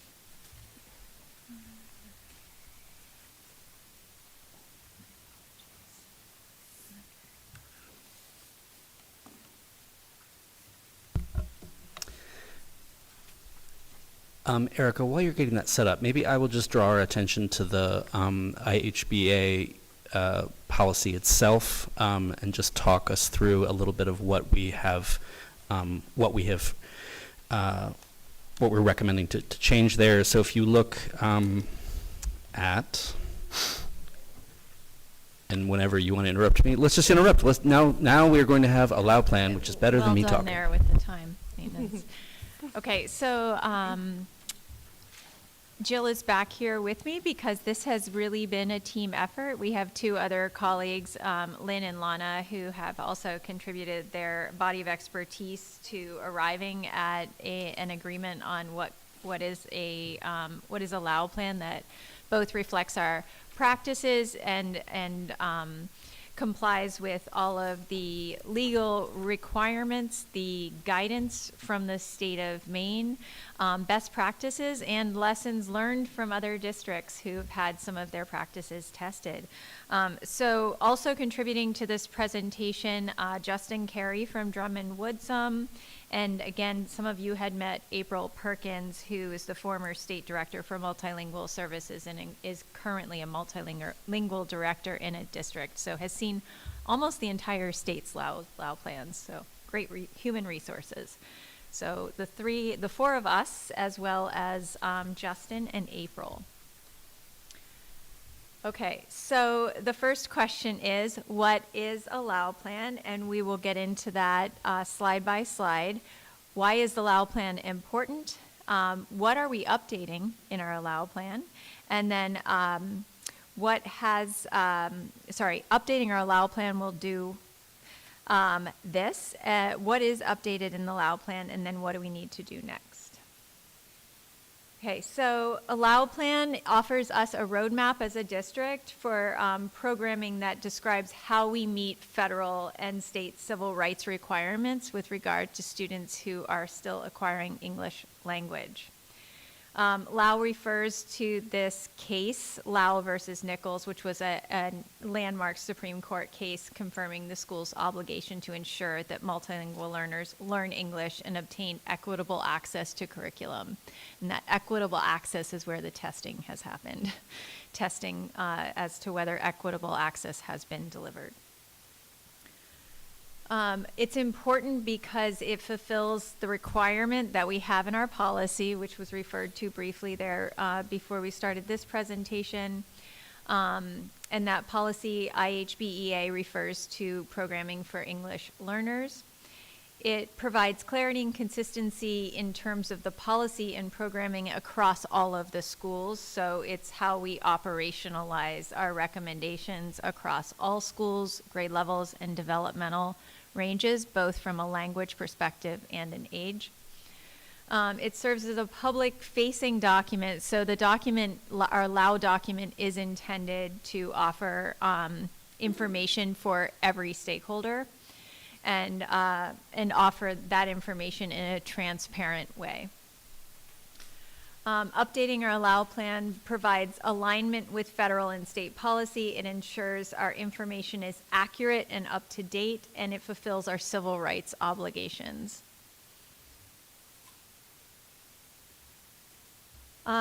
In our specific recommended Lau plan update, we have corrected identification procedures. So I mentioned that in our home language survey. How do we identify needs from points of registration? It offers, Jill, if you'd like to hop in on any of this or questions later, please feel free. It offers greater detail on our approach to how we engage in service provisions, including the general service amount. So we quantify, based on language acquisition stage, we quantify the exact service amount minimally, and the frequency level by level. There are new sections in our new Lau plan that address equitable access to opportunities, including advanced coursework. There are equitable personnel, facilities, and materials allocations written into the plan. There is an explicit charge to us to conduct a program review annually at a minimum. And then the interpretation and translation services that I reviewed before, the commitment that we make to do that, not the services named, but rather the commitment to do that, is addressed in the Lau plan. So the school board's role is to address the policy IHBEA, that program for English learners, which basically says we have a Lau plan. The proposed Lau plan has been vetted by the experts I named, Justin, April, and the team of staff who have been with you for many years.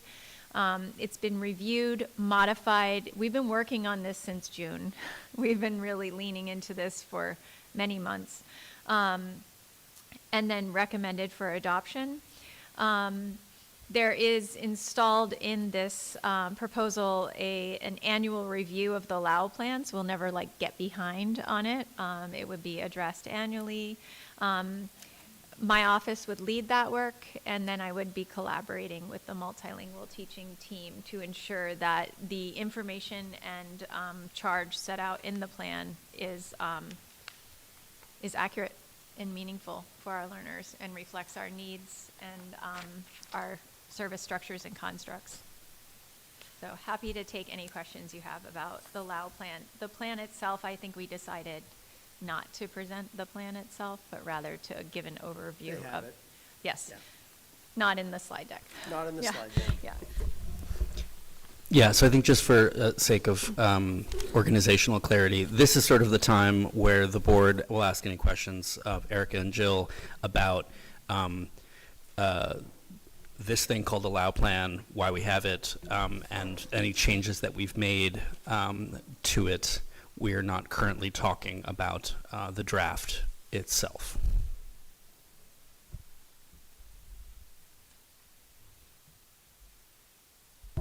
But maybe everything was so awesome and clear that we can just go and talk about the draft itself in a moment. Any questions for our friends here before we move on? you took something that was very complicated and took us a long time to wrap, at least the board members to wrap our little heads around, and you presented it extremely clearly. So thank you very much for putting that together. Steph? Yeah, I guess, are there any notable large changes or big changes that you would want to draw attention to specifically? For me, one of the biggest changes is the interpretation and translation for families. It wasn't really in the LAU plan at all, and it was a huge missing link. When we would deal with Region 10, when we would deal with other things, people just don't know where to go for that translation and interpretation. And so now we have these systems in place that we need people to be trained in and understand and vetted through the district, so that not only are they there, but people know how to use them. So I guess that's like, we have a lot of moving parts in this LAU plan and the improvements and safeguards that it gives to our students. But there's a lot to be trained upon, and I guess there's always work to do. Danielle? When you talk about the training, is it not just training for the three of you, though, right? We're talking about school-wide training so that everybody's on the same page, and you're then that support as they go out into. Yeah, definitely, especially with like the interpretation pieces. I mean, office staff and nurses and everyone needs to know how to use those pieces. And I think it's the same with SIOP, like we mentioned earlier, the programming and things like that behind the model, making sure that people not only understand but are trained in the new pieces of the LAU plan. So then my follow-up question is, are you happy with the changes and you feel that this better supports you and the students and their families at the district? This new LAU plan is much more holistically rounded than our last one. The last one we had been asking for a review on since I got here 4 years ago. This is my 4th year now. There was just a lot lacking in it. There was things that were in there that we didn't do. There was things that were in there that we did do.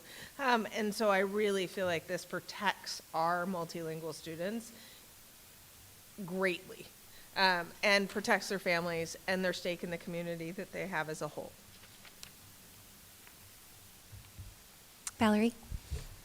So the next obvious question, I think, is, does this kind of redefine what our minimum staffing requirements are as a district versus what the state definition is?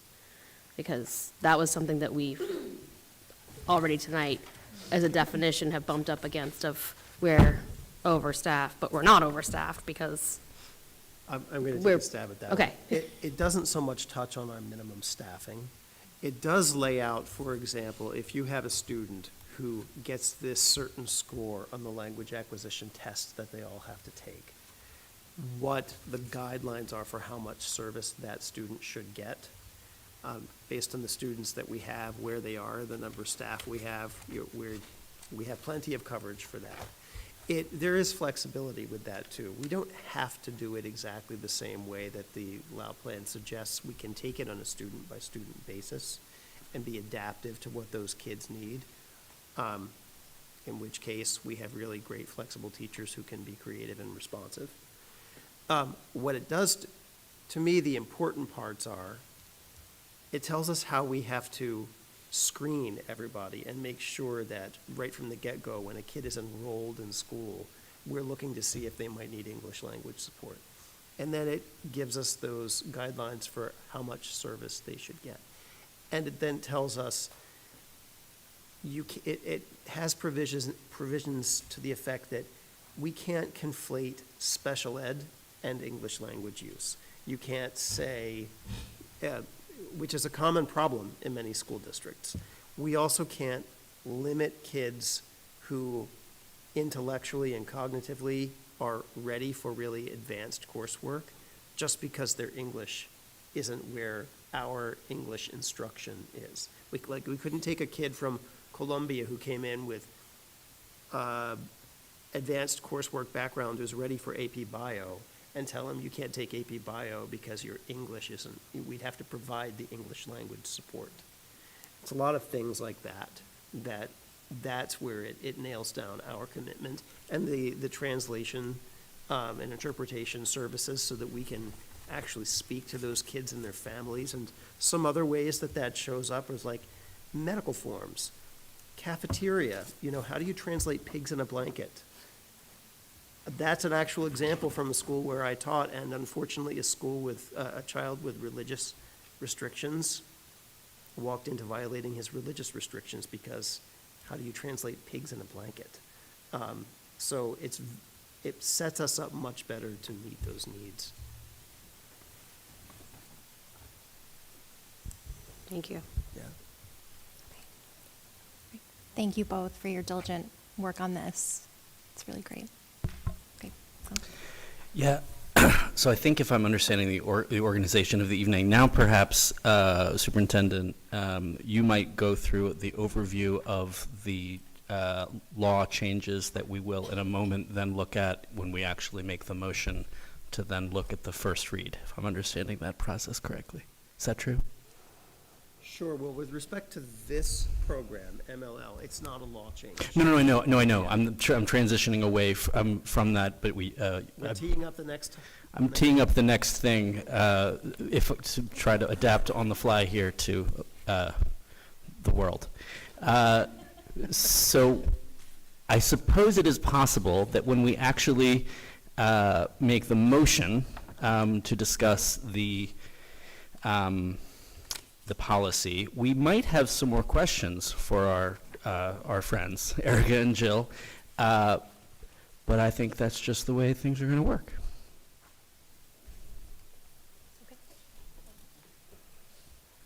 I'd like to make a motion. Are you looking to me to answer that question, Colin? I think that our superintendent perhaps could speak to the law changes that are necessitating our looking at and now I'm scrolling madly for it because there's so many different abbreviations, the JKAA, just so we get that out of the way before we then make the motion and then talk about things, because we're just very technically accurate with what we do here. It's up to you. I think you can probably take them all together. Okay. All right. So with regard to JKAA and JKAA-R, these are policies that relate to our use of physical restraint and seclusion, a policy and a procedure. There was a change in the law that has prompted us to revisit these. And summarizing the change in the law is the legislature is making it easier for educators to use restraint and seclusion than they had before. There had been a previous change in the law a handful of years ago, and by handful, I think it was like 4 or 5 years ago, that really established very strict criteria for when restraint or seclusion could be used. The legislature is responding to feedback from schools that those limitations have made it really challenging to respond to difficult, dangerous situations. So if you look at the way the policy is changed, physical restraint, there's a change in the use of the word voluntary. So the changed policy says a physical prompt is a teaching technique that involves, new word, voluntary physical contact with the student and enables the student to learn or model the physical movement necessary for the development of the desired competency. The easiest example I could give there is, let me show you how to hold a pencil. And actually put your hand on the child's hand and help them hold the pencil, learn how to grip their pencil. It could be a PE teacher saying, let me tell you how to swing a tennis racket, that kind of thing. That is where the teacher is voluntarily touching the child. Another instance where the policy is changed has to do with the risk of serious physical injury. So the guideline had been that you're not to use restraint or seclusion unless there is an imminent risk of serious physical injury to the child or another person. And the risk of not intervening is judged to be greater than the risk of intervening. So, but there was a question about, well, what is serious physical injury? That wasn't defined. That has been further defined as an injury that would require intervention by a medical practitioner, including but not limited to a school nurse.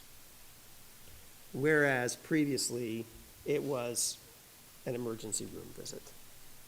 So this means you are allowed to intervene with restraint or seclusion if child's going to punch a wall and they may, there's a risk of a bruise or something that would routinely send them to the school nurse. It doesn't have to rise to the level of going to the ER. So those are the major changes. Thank you so much, Superintendent Gray. Now I think, Kara, you might have had a motion you wanted to make. How's it worded? Do I have a motion for consideration and approval of first read of the following policies/procedures? IHBEA, Programs for Multilingual Learners, IHBEAR, RSU 5, LAU Plan, JKAA, Use of Physical Restraint and Seclusion, JKAA-R, Procedures on Physical Restraint and Seclusion. Kara? Malik? We bring before you tonight the policy IHBEA, Program for Multilingual Learners. Its purpose has been described to you eloquently already. If you look, you'll see the primary changes that have been made really have to do with our previous policy. I think we could say had excessive operational detail. And so we have trimmed that down a bit and basically just are effectively making sure that we say that we are maintaining a LAU plan, and here is where you can find it. And it has been brought up up to date with Drummond Woodson's model and also the DOE expectations. Any questions about the policy, not the R, not the LAU plan, but the IHBEA? I guess this is also where I say, this is where I would say if the board wants to mess around with language, this is your chance. This is your chance, this is where you can do that. I would recommend that we not muck around with the LAU plan itself for a variety of reasons. If we have questions and require clarification, or if there are typos or something, we should obviously pick that out. But this is not a place to flex our poetic sensibilities. That would be now in the policy is where we do that, if you want to do that. Or maybe everybody just loves it because we got it perfect. Beautiful. So we are also bringing before you the IHBEA-R, which is currently a board procedure. And so just to clarify, because we had a long conversation about this, in our, what did we call it? Our sort of stable, our bullpen, or the collection of all of the policies. What do we call it? I don't remember either of those terms being. No, because I can't remember the actual word, so I'm just going with.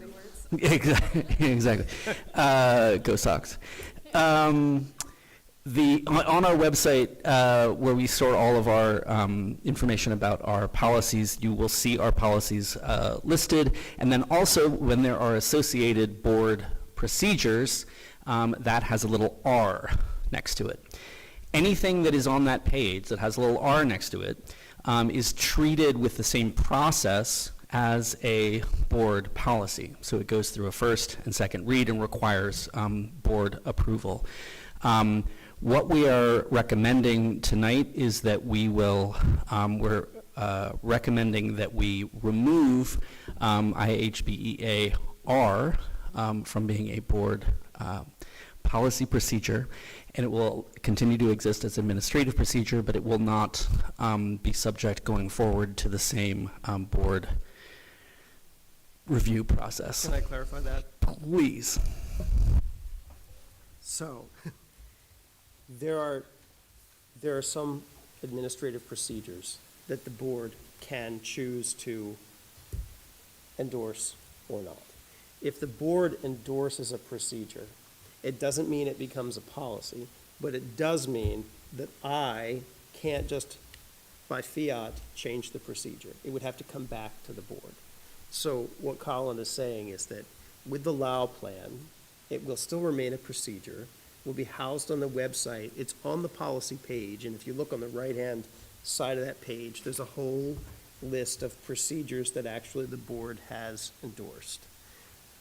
This particular one, the LAO plan, the state of Maine says school boards need to endorse that procedure because they want you to be aware of it and to own it. You don't need to do a first and second read of a procedure that you endorse. So if you vote to approve it tonight, it's done. And we'll probably review it every year, but it doesn't need to come back to you until that time. Policies need to go through a first and second read.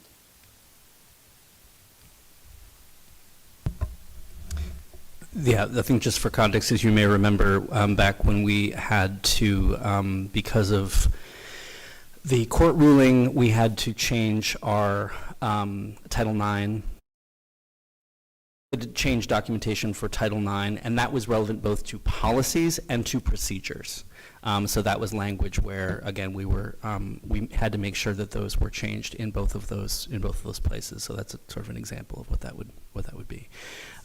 So this would be the moment where if you have any questions about the text of the LAO plan itself, this is where you would voice those questions, with the understanding that, again, we've had some friends who've been working on this incredibly hard, and this is really their area of expertise, so this is more a moment to say, well, I guess let me be very clear. The recommendation is that we pull this out of the regular board reviewed procedure. You do not have to accept that if you do not want to do that. If you want to keep this as something that we have to put through a first and second read, we can do that. That's our discretion. The policy committee, at the recommendation of the administration, does not believe that we should do that. We believe that we should pull it out and make it and simplify it, simplify that process. So, questions about the LAO plan text itself, which I will not answer. I will turn over to people who know things about it. Danielle. I have two questions. Well, I'll start with my first one, and I think Kelly had mentioned this one earlier to the board and via an email. There's a lot of abbreviations or acronyms, whatever we want to call them, and I feel like some of them I can never figure out what they are.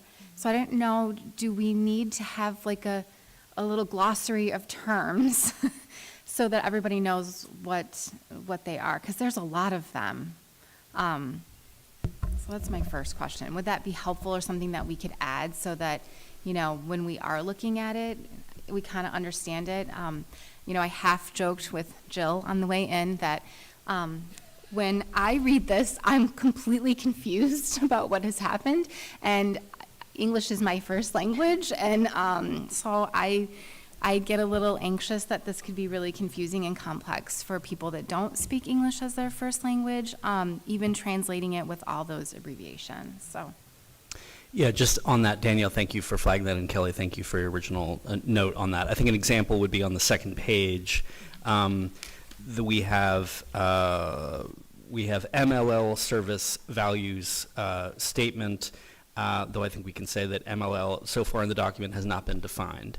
And then under the purpose of the plan, it says, and supporting MLs, suggesting that an ML is a thing, and that is a thing that is different from an MLL. So I think that is the maybe one of the examples that Kelly was speaking to and Danielle was amplifying. Does that make sense?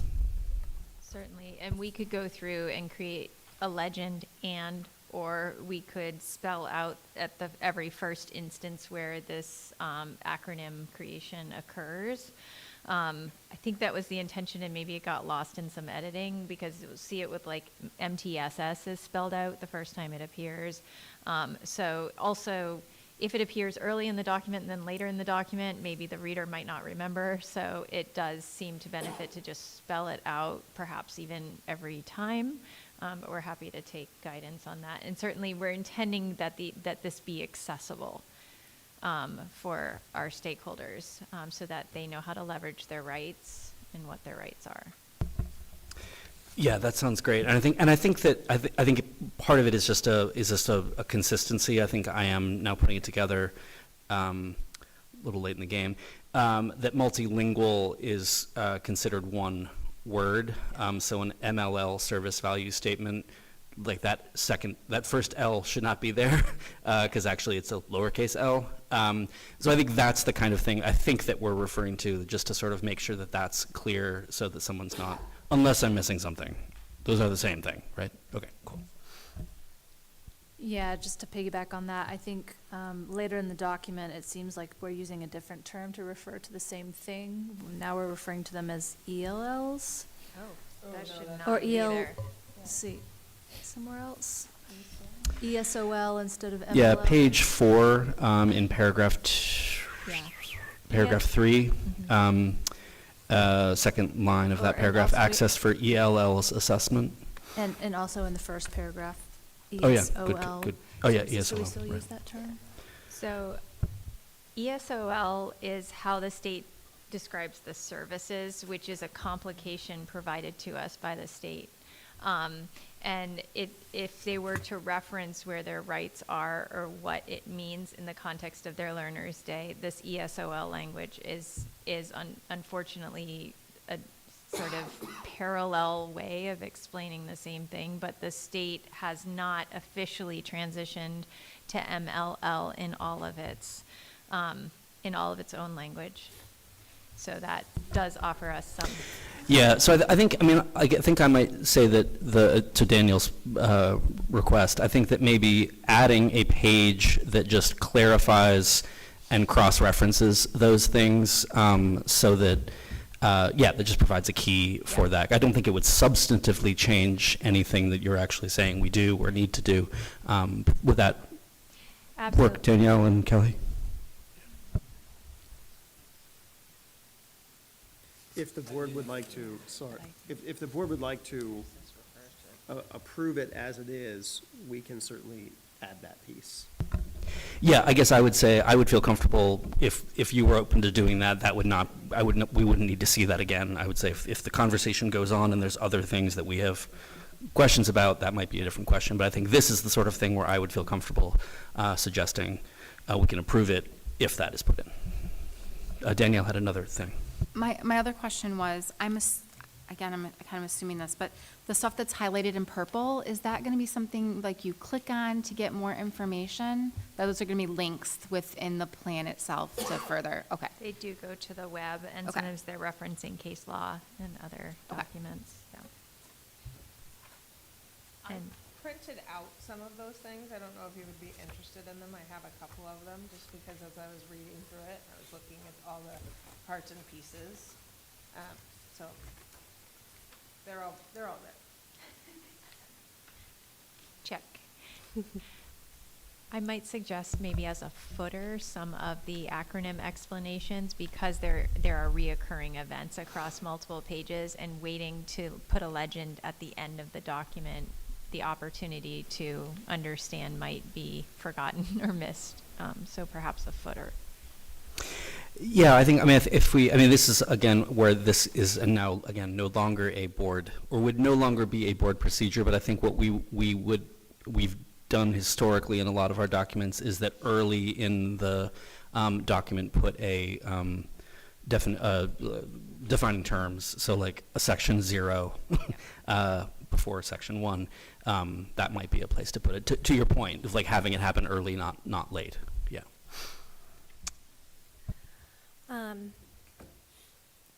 Colin, clarifying question. Because of how the motion is written, I see that it's still IHBEA-R.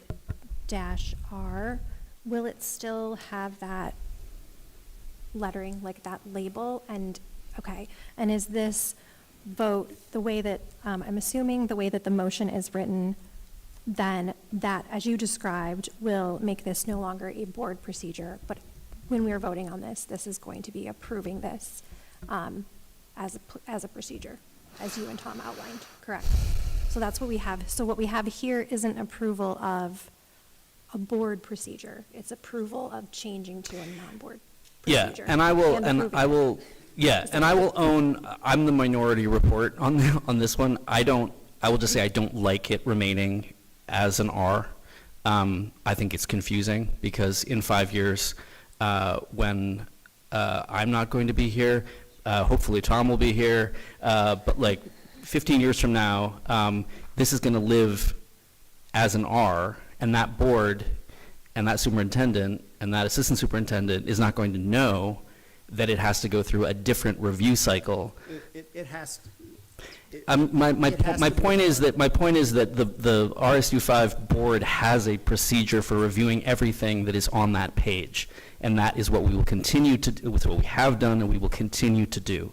So if we are making an alteration to that, there needs to be something that is flagging that as different. If we want to put something in blinking lights at the top of that procedure that says like, yo, when you look at this, like, this is not going through the normal cycle, this is just has to be approved once a year, that's totally fine.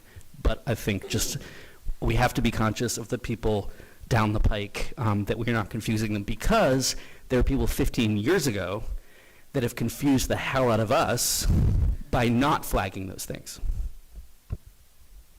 So if the board approves a procedure, which in this case the state wants you to do for this one, it gets a designation as either a -R, or there are some that are more like, that are a -EE, which is an exhibit. That's usually a form or a checklist or something like that that we would use in practice.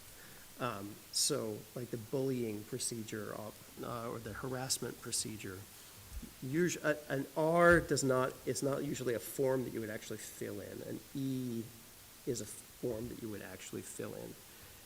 In this case, when you put your endorsement on it tonight, if you do that, it will become a board-endorsed procedure, and it will gain that designation of -R.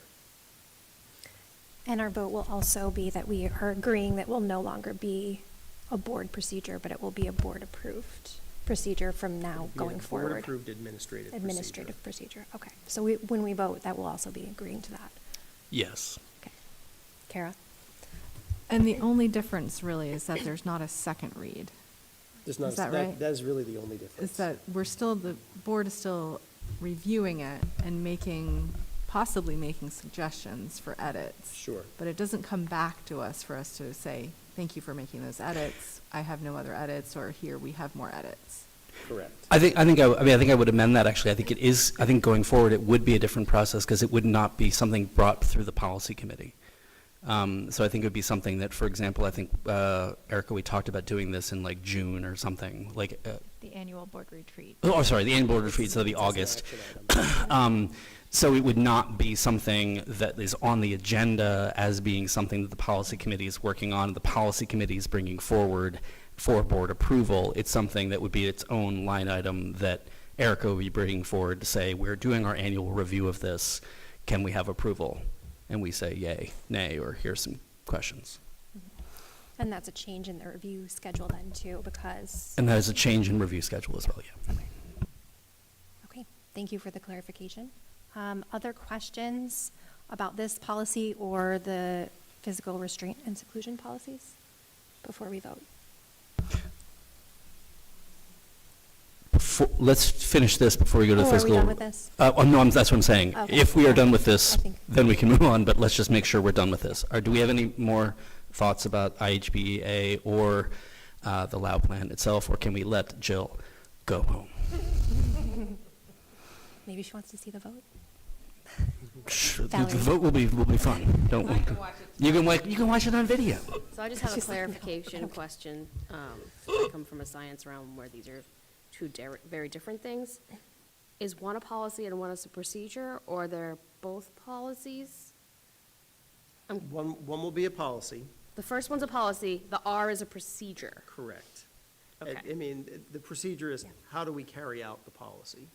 Okay. It's a finer grain of sand. Right, but it's directions, which makes it a procedure. Correct. Thank you. Okay, so any further questions about items 1 or 2 for policy review?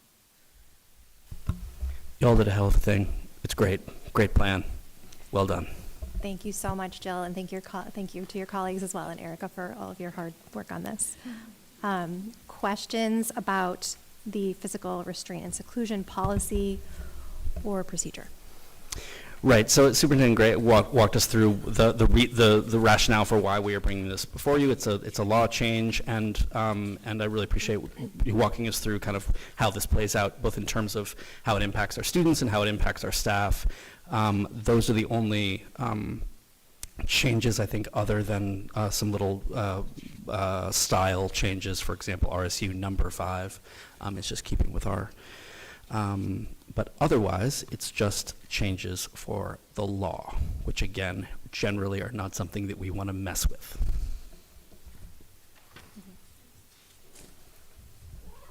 Kelly? This is really minor, so you hate to even mention it, but there is a word that seems to be missing on page 2 of 3, section C, number 2. The removal of the of. Seems a little awkward without it. Which word? Where it says- Which word that isn't there? Which invisible word? Yeah, it says,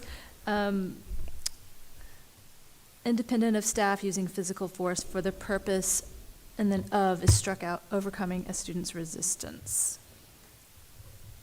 And if. Voluntary means that a student cooperates with the request. Kelly, which page was that? This is page 2 of 3 on JKAA. So you're asking to unstrike? Yeah. Yeah, I think that's no. I'm glad you spoke up, Kelly. That should not be struck out unless English works differently now than it did before. Which I'll have to go on the internet and check that later, or talk to my middle schooler. You would be the one to know, Colin. I would not. The middle school knows all of those things. So we would like to take the of not and not strike it anymore, so that it's a proper English sentence. Keep the of. Keep the of. Valerie? Oh, sorry, were you just waving? Yeah, got it. Good catch, Kelly. Others? Danielle? Sorry, I think I figured out the answer, but I thought I would just ask to clarify. So, in the procedure part of it, so page 9 of 11, at first I was wondering the difference, but I think I figured it out. So G says aggregate number of uses of physical restraint, and the next one, H, aggregate number of students placed. So I'm assuming that we count the number of uses of physical restraint because we might use more than one On a particular student. student, yeah. Okay, I thought that was the case. Then my other thing is that when you go to page 6 of 11, I notice when they go through the incident reports on like what everything is going to contain, number 3 says, right away it asks about individual education or 504 plans, but we're kind of asking that same question on number 19. And I didn't know if there was a reason we had to have both. Sorry, what was the first one? This is on page 7 of 11, yeah? 6 of 11? 6 of 11. It's 6 and Oh, I see. 7, Number sorry. 3, that does seem to have that one? Yeah. And then the repetition. And number 19, it just seems like it asks does it, but repeat. kind of asks a little bit more. So I didn't know, could we combine them? Personally, I don't feel that it matters. This is based on the sample policy that we received from our council. So my answer in those cases is usually is that the people who know the law better than we do have suggested it. As I look at it, I don't think it harms us to leave it the way it is, but I do see the redundancy you're pointing out.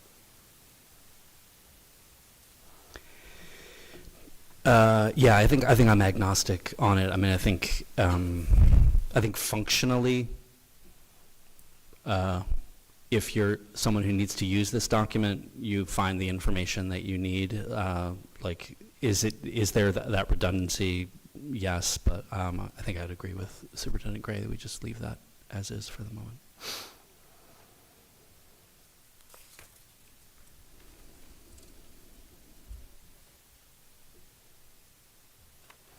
Okay. Oh, wait, maybe I found a thing. Let's just look at 14, 14 for a second. 14 on page 7 of 11. What's going on with less restrictive interventions tried prior to the use of physical restraint or seclusion? So when you write up the incident report, you have to. No, write up- sorry, I'm confused about how we're punctuating and how we are capitalizing things. I'm just confused as, what are we saying is the punctuation between seclusion and if? You mean, is that period crossed out? Is that what you mean, Colin? Physical restraint. 14, less restrictive interventions tried prior to the use of physical restraint or seclusion. So, oh, I see what's happening. Period. The uppercase I is struck out, the lowercase I is put in, and there's a comma. But the comma's been struck out technically, so it's a period.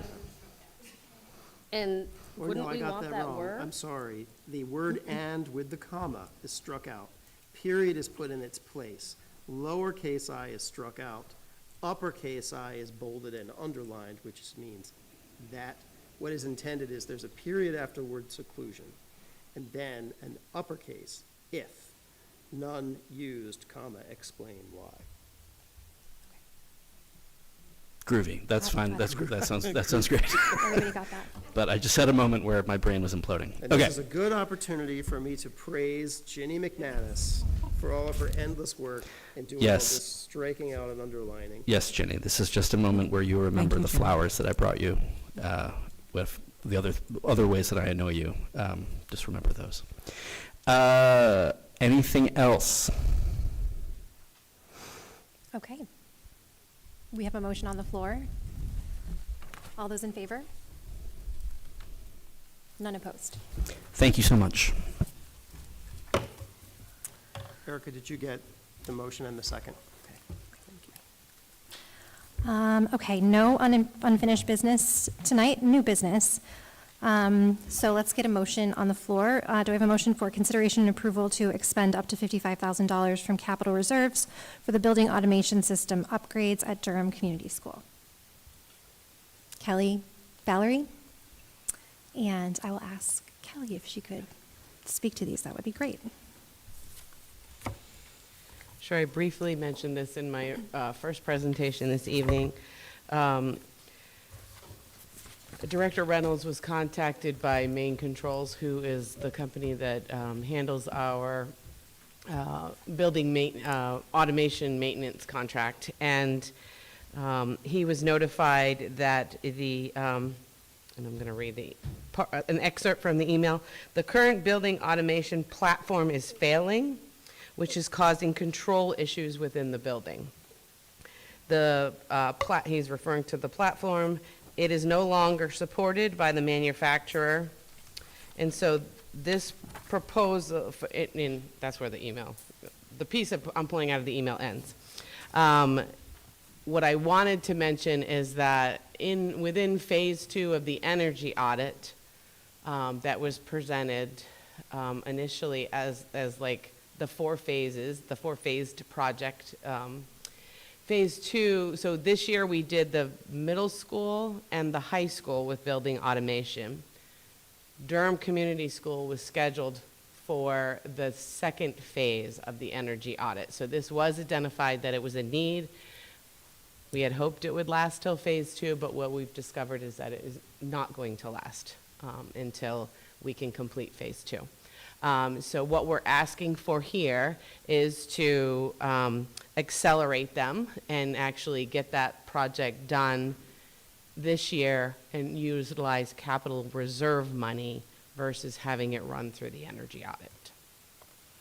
And my understanding is that this automation system runs the heating and ventilation. And It does. Since it's malfunctioning, that what's currently happening is, well, typically it's taking the temperature in the room and then adjusting it, and you're able to adjust it remotely. Correct. Correct. And so now, we don't know the temperature in the room unless someone goes there and checks it. And if it gets too hot or too cold, like we'd have to send a staff member there to check it or manually adjust it. Correct. And so it's it's a problem Yes. that would need to be fixed sooner rather than later. So, okay. And so Question? because the reserve monies live outside of the budget that we are approved to expend from this year, not next year, hopefully, we are coming to you to request permission to expend those funds out of the capital reserve fund. Any questions? Oh, Chris? Is it the same amount as was originally scheduled for it, or is it a different amount? So I think we built in a slight escalator because we didn't know whether or not, so I can tell you originally it was kind of three parts within the, it was $26,072, $9,146, and then $12,285. Very small escalator built in, but we have not had a chance to seek a proposal for what the actual replacement cost was. So we utilized what was in phase 2 and put a small buffer on it. And this is an up to number, right? So if it goes over that, you'll see us again. Right. It's a good idea to have that buffer. Yeah. Okay. Thank you, Kelly. Any other questions? Okay, we have a motion on the floor. All those in favor? None opposed. And Maura, can I just point out, if y'all look at the beautiful ceiling above us, this was part of energy audit phase 1. Wonderful. Great, very nice. Could the camera pan up to the ceiling? Yes, Is that, could you- is that a thing we can do? Yeah, pan up there. No, don't do that. Thanks, Kelly. Okay, we have no personnel items. We're at our second public comment period. Oh, Chris? Can I make a comment that probably should have been in section 10 for board comments? Sure, I'll allow it. No, just I sent an email to the board today, just asking kind of if anybody had any thoughts on seeing how it would be both appropriate and possible to provide any additional resources to people who are losing SNAP benefits in November. Main goal is to keep our kids and their families fed. And we talked about it a little bit in the finance committee, but if anybody else on the board has any other kind of thoughts or ideas, I mean, my thought is it could be as simple as a reminder email to the entire school of where those resources currently exist. Because at the time that those resources are kind of lost, you can be a little overwhelmed. It could also be much more extensive than that, so. So like the backpack program that's available to the community, the food pantry sort of Correct. resources. Yeah, like and I that. know some of those are state and federal dollars, which is difficult, but if anybody had any thoughts or ideas on how we could do that with what we have. I know in the past, and I'm sure you've all gotten flyers home in your folders, so I think we'll look to Tom if the schools would want to do that. Kelly, did you? No, I think that's a great idea, a good place to start. And I just wanted to add that if we did go that direction and send out an email like that, I heard from our Senator Matty Daughtry and our State Representative Melanie Sachs, and they are on this, they're thinking about this a lot at the state level. But one of the things that they did mention is that they highly encouraged communities to please support our local food pantries, and so that might be something that we would want to include in such a communication. Thanks, Kelly. Colin? Yeah, and I think I'm not sure to what degree we currently coordinate with Freeport Community Services as one possible route for serving those families, but I would say that I think before we send out an email to our community, I think talking to Freeport Community Services and maybe talking to maybe other folks in Pownell and Durham government or sort of equivalent entities to sort of like have a coordinated effort around that, I think that would serve everybody better. And thank Chris for bringing that up again. And you said Durham, right, Colin, because FCS only services Freeport and Pownell, so it would be. Yeah, sorry, yes, that's what I meant. Oh, I Yes. thought you did, but No, no, yes, you it got would it. be. You got it, Gordon, you got yeah. it, you got it. Okay, yep. I think that'd be great. Okay, I would take a motion to adjourn. Steph, and I'll second. Thank you all.